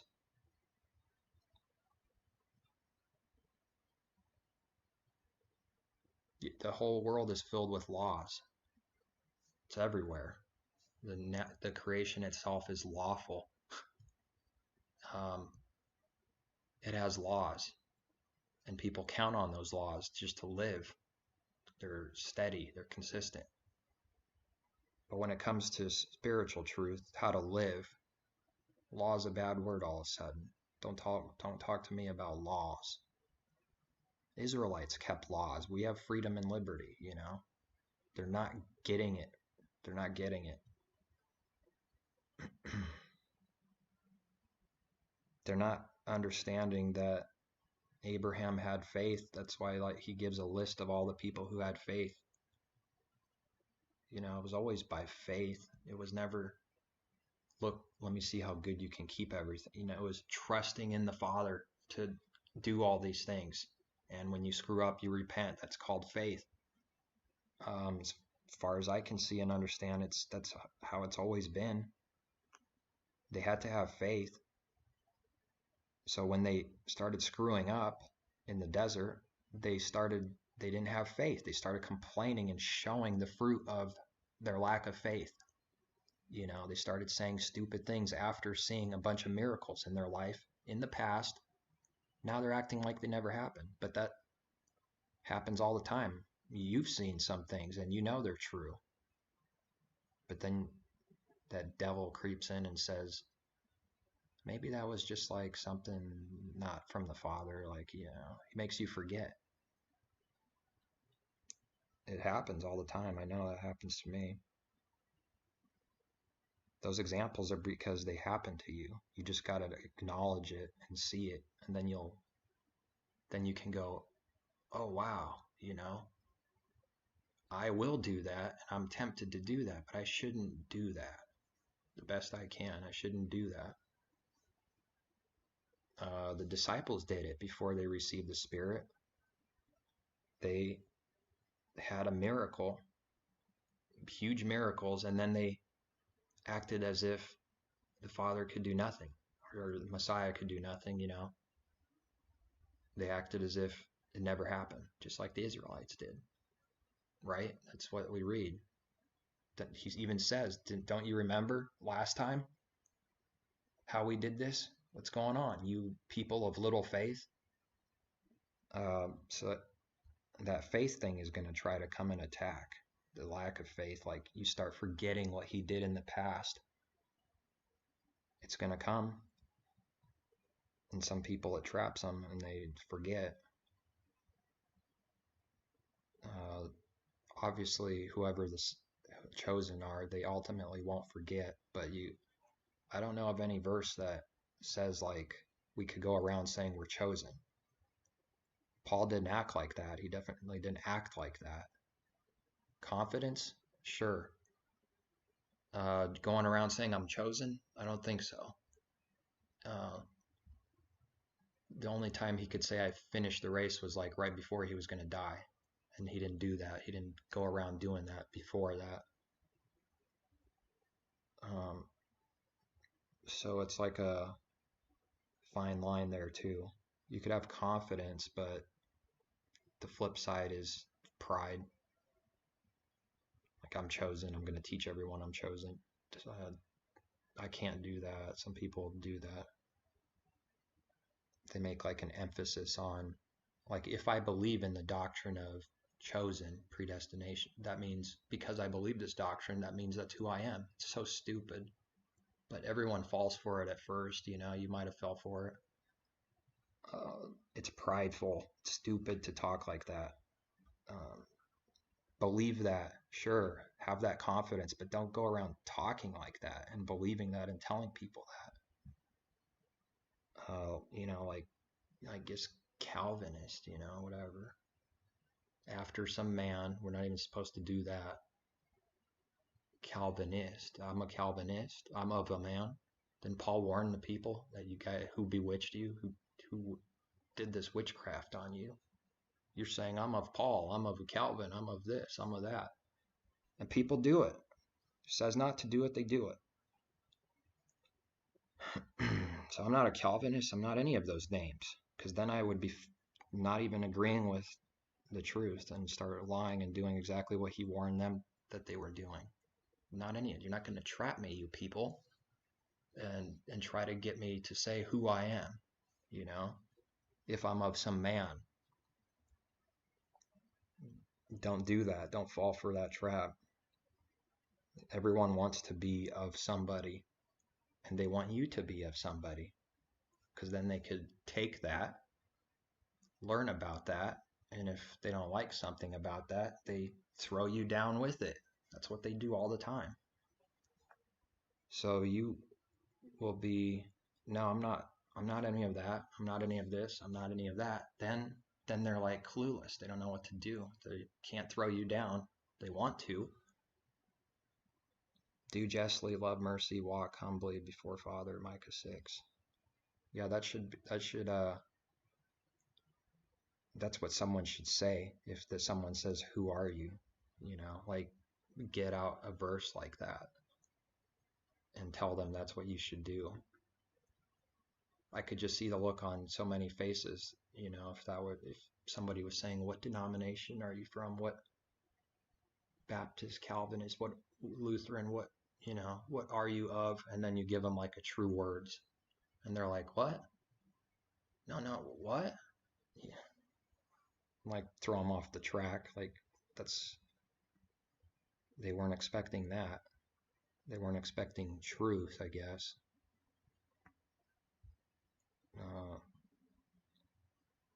It's messed up. It's a messed up world. The church is sick. Not the true church, but the church, the gatherings out there, a lot of them are sick, spiritually sick.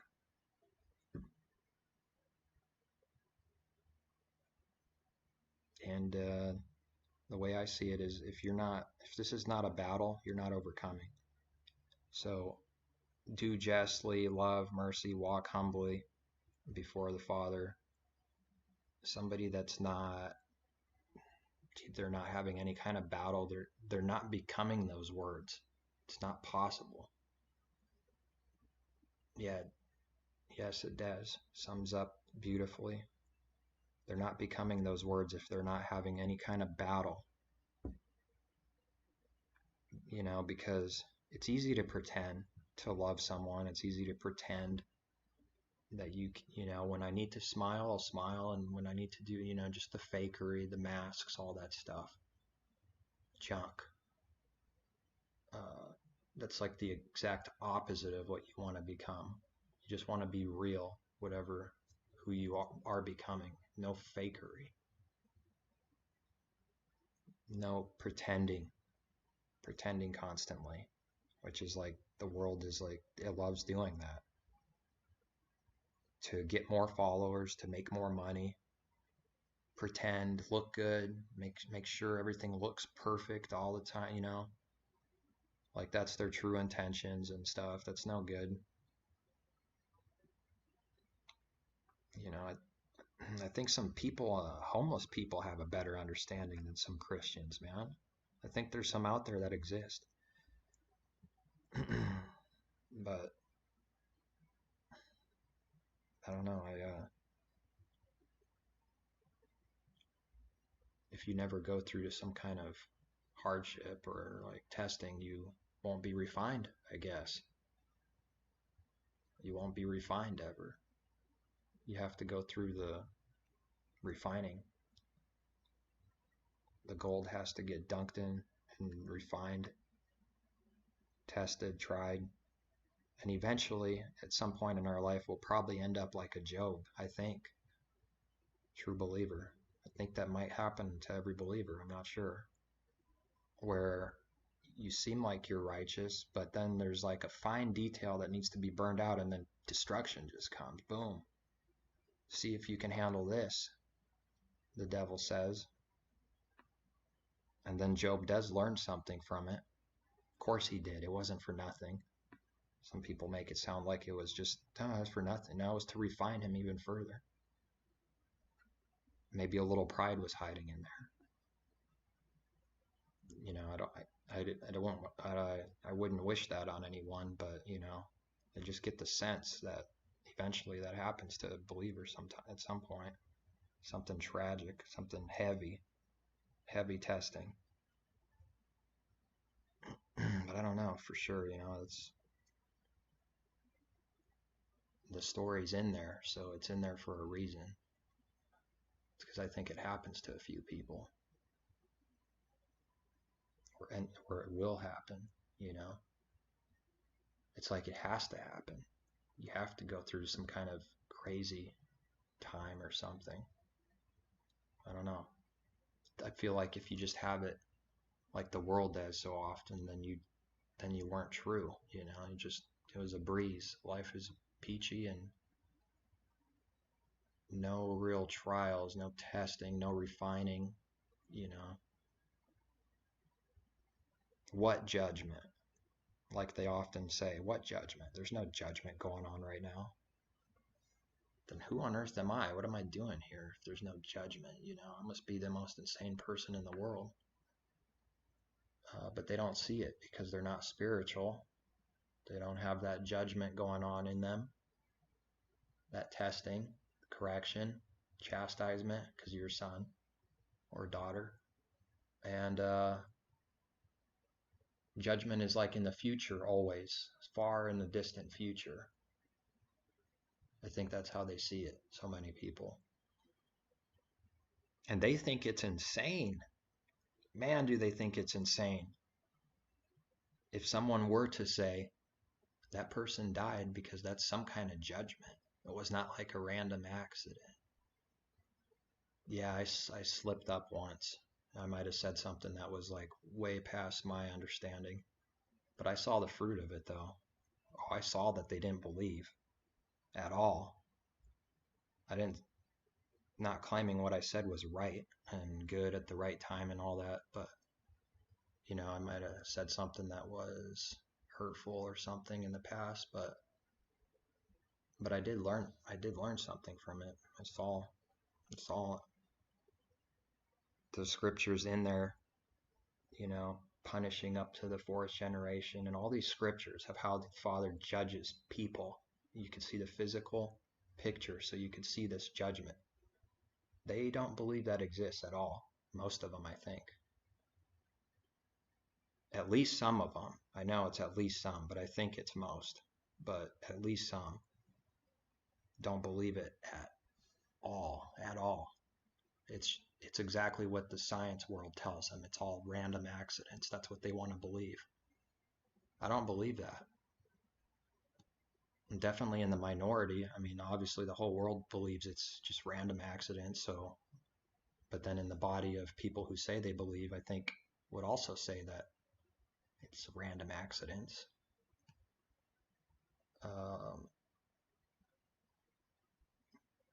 If we're to be his set apart children, it will be arduous.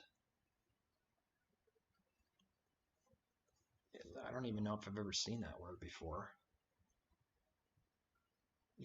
But if a scholar saw me say this right now, like that would be enough proof that I'm false and have no idea what I'm talking about because I don't know what one word means. I have an idea of what it means. I just don't. Maybe I've seen it before. Are involving or requiring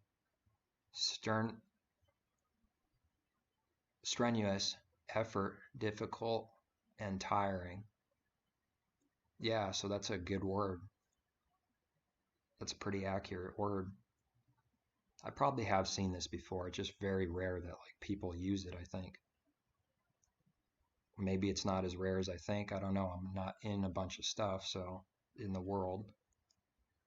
It was an arduous trip, mountain climb. So concerning judgment, yeah. It requires effort. It can be difficult. It's tiring. It involves requiring some kind of effort. Yeah, it's like, who do they think the Father is? He's bringing up people they're learning to do what's right, and it requires like a good whipping sometimes, and work, labor, sweat. Like he's not cheap. It's not about words, just empty dead words. It's not cheap. Words are cheap to the Father. Words are cheap all by itself with no meaning, action connected to those words. Like the Messiah, I mean, everything he said, he lived it. He was not just talking, he lived it. No one could even point a single finger at him, but they did anyways, and they tried. They tried. So they do that to you. They try you too. When certain life situations happen where you're just like not doing what most people would do, doesn't matter what it is, you're just not doing what most people do because you have faith, you have some kind of connection, then they see you're crazy, you're insane, and it proves that they don't have the true faith. So what is going on there? Why are you telling me that I'm gonna die and I'm not gonna survive? There's so many different situations. I'm just trying to paint a picture. These are believers saying this. You're gonna die. Who you think you are? What's gonna become of you? It shows to me they don't have true faith. That faith all along was just a nice word, comforting, false comfort. But the faith Job had to have was actually real faith, not just like, I got faith in my mind, but there's no actual faith. There's no actual faith. This is good. This is nice to have. It's like the best gift there is. When you actually believe that the Creator has your back. Now, it might not go exactly like you thought, but still, He still has your back, though. He does have your back. It might not go exactly like you thought. Maybe often it won't go exactly like you thought. And all those examples in scriptures of faith, the testing, the screw-ups, the mess-ups, the what happens in the future, I don't know. I don't know what happens, but they believed. All that that's a thing of the past. It's not real anymore. He doesn't work at all. There's no judgments. There's no faith. There's nothing. It's just religion. It makes me sad, but every single word in there, those were real people, real events, and they really did have faith, the ones that did. And they did things, He built an ark, totally insane. Now I'm telling you, most people that say they believe would be pointing the finger at Noah and saying you're insane. I'm telling you the truth. Most people would do that, sadly. But the ones that actually believe, they would help him build the ark because they believe, they've seen it before, that, he's true to his word. Or they just believe what he says, they don't know what's going to happen in their future, their life. This could be like real world stuff going on here. They don't know, but they got true faith. They know it's going to work out somehow. But they don't believe that. That's why they come up with stuff like, he helps those who help themselves first. He works with those who, help themselves first. He helps those that help themselves first, something like that.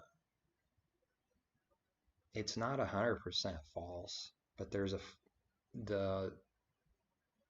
a false belief and meaning and teaching behind that. That's what I'm trying to get. There's a false thing behind that saying. Like almost faithless kind of thing behind it. It's like total denial that the Father will do anything. It's kind of where it comes from, I think. He won't do anything for you. Yeah, I understand you can't sit in a chair and do absolutely nothing the rest of your life. I get that. I'm like, well beyond that. And they actually tell people that. It's like, I already know that. Duh. But I'm talking about like the real test. They don't believe. They don't believe.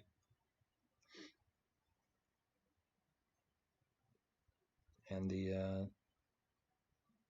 he's going to move you to do whatever you need to do. He'll move you to do it. So you're not going to, whatever's required, you'll do. You might not even know what you're doing. And then whatever you did in the past just lined up perfectly for the future, and you didn't realize that's what was going to happen. But then it did happen. Like, oh, now I see why I did that, I think. Yes, he's not cheap. He's precious, rare, priceless, and worth it all. A real pet peeve of mine. The world acting otherwise. I agree 100%. And the scriptures say that over and over in their own way, but they repeat that a lot. Nothing can compare to the Creator and the King of Kings. And that's it. Nothing can compare. But I don't know why, just there's something about being your, at least a part of your life. You're kind of like maybe a loner or some kind of, it feels like that. Like you're out and it's just a desert. Everyone's dead spiritually. All you see is a bunch of dead stuff. And then you're like the only little living plant. And it's a desert spiritually. So that's the picture in the desert, that the Israelites probably couldn't truly picture because it just wasn't given, I don't think. But they were focused on like, yeah, this real desert kind of sucks. And, how are we going to get water and stuff? So, but spiritually, these things are true spiritually. Where's the water going to come from spiritually? It's a desert out here. But the water comes out of literally a rock. It comes out of what seems impossible. It does come. Crazy miracles, and then they lost their faith over and over again. They questioned. But then I've done that too, though. I've done that. So I think everyone ends up doing that a few times before they get it, before it gets into them and into their mind, like what, I better stop acting like that, or at least attempt not to be like that, but it happens to everyone, I think. It's hard to believe that would actually happen, but that's exactly what the scriptures teach over and over again. It's hard to believe that someone that sees water come out of a rock, that I could say a few days later or weeks, don't worry, watch them. They're going to say such and such, and they're going to do this, and they're going to be in total denial and say it's better to go back to Egypt. Who's going to save us? And I'm not like trying to literally mock them too bad or anything. It's just trying to bring a point out that's humanity for you, though. That's everyone. Something great could happen and then you forget it and act like it never happened. That's what they did. Disciples did it a few times. Big miracles, and then it's like, well, nothing ever happened. Like, what are we going to do, Master? We're in trouble. Do you remember? Do you remember? Do you remember at all anything? How much longer do I have to put up with you people? But I think he said that of the Pharisees, though. But even his own disciples, there's a time where you're not going to be where you need to be. You're not going to have like true faith, or you're going to lack it, forget, and end up just like them. And then you have to grow just like they grew. And the kingdom grows. And then maybe hopefully that faith is becoming stronger, not weaker, smaller, a little bit bigger.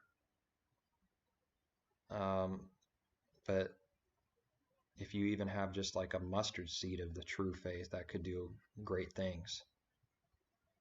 Just that small, that's got to be some kind of significance in that teaching too.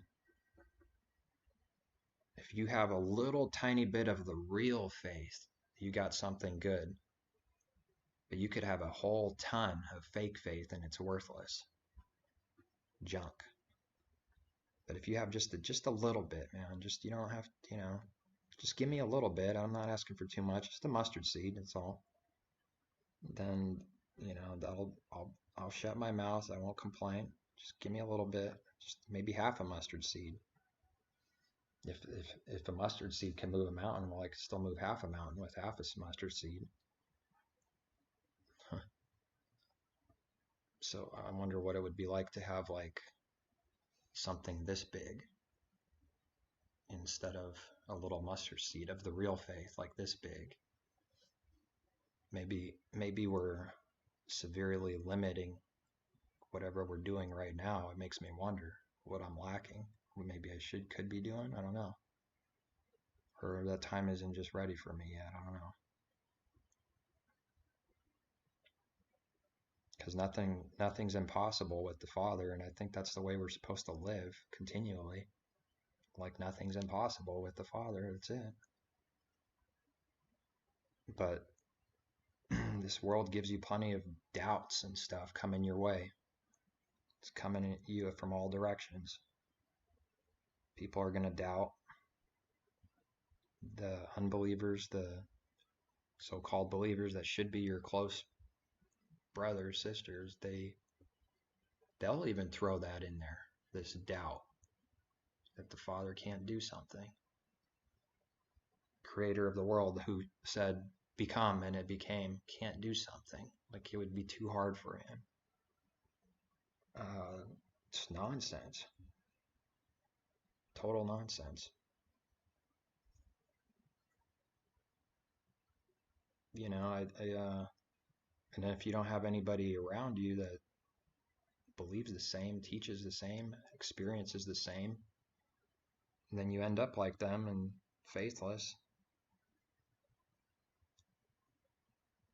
So hopefully this is maybe helping a little bit, like a mustard seed, maybe a tiny bit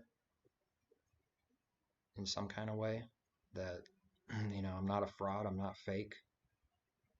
I believe in his word and everything. Hopefully it's helping a little bit. Increase the faith a little bit, just a sliver, because I know what a sliver could do. If it increases a sliver, that's pretty good. I think that's pretty good. If a mustard seed's good, then a sliver is still a good chunk. It's still something pretty powerful. But I think I'm going to end it now because now I'm running out of juice. One of my longer videos ever. I might have hit 2.5 before, but I'm telling you, I got nothing better on my mind.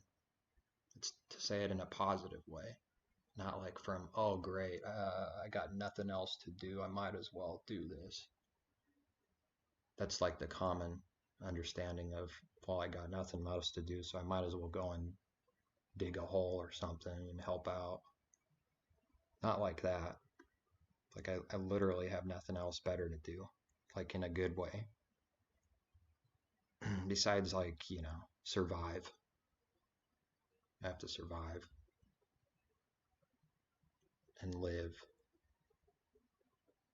and do whatever he tells me to do. Help whoever needs helped, in real life.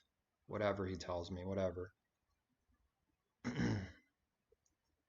There's probably some stuff you probably were tested, and maybe you failed the test and didn't really do what you should have done with such and such person on the street in real life somewhere.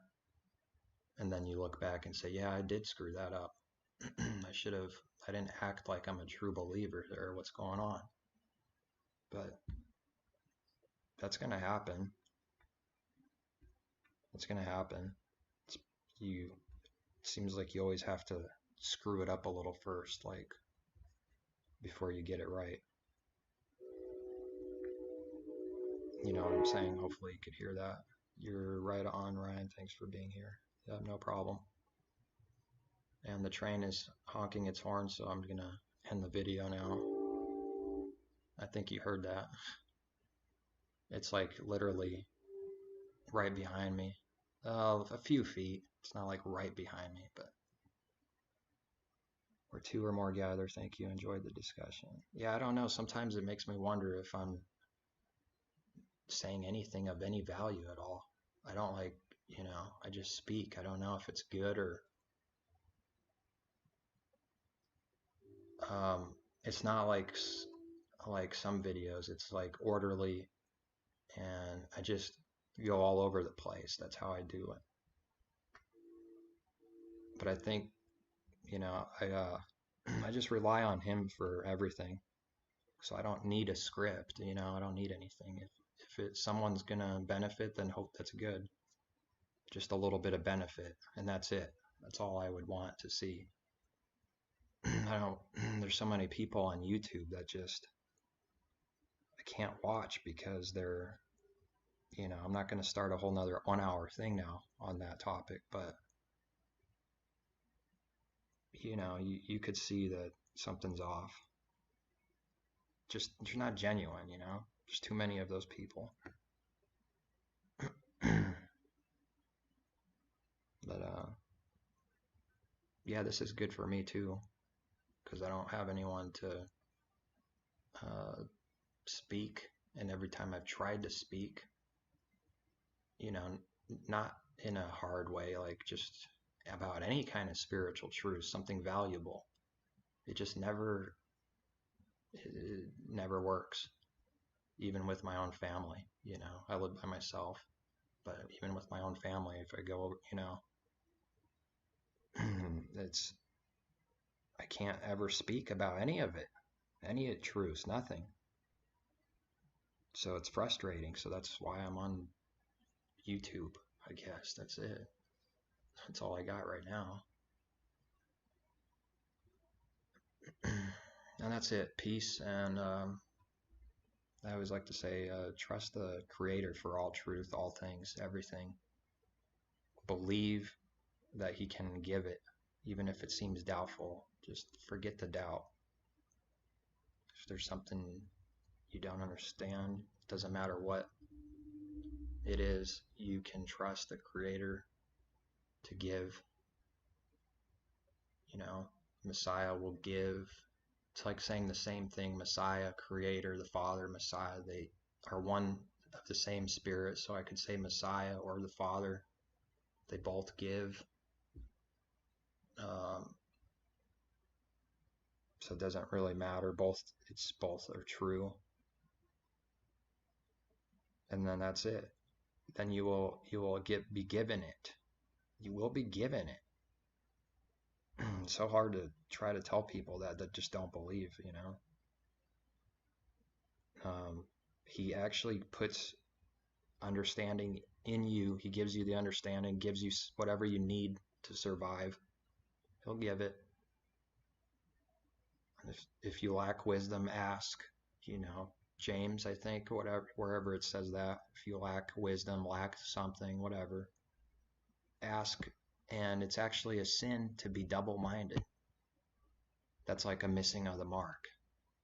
Don't be double-minded. Half of me says, yeah, he'll give. Half says he won't. No, just believe. That's it. Have confidence. And that's it. With that, I say peace and take care.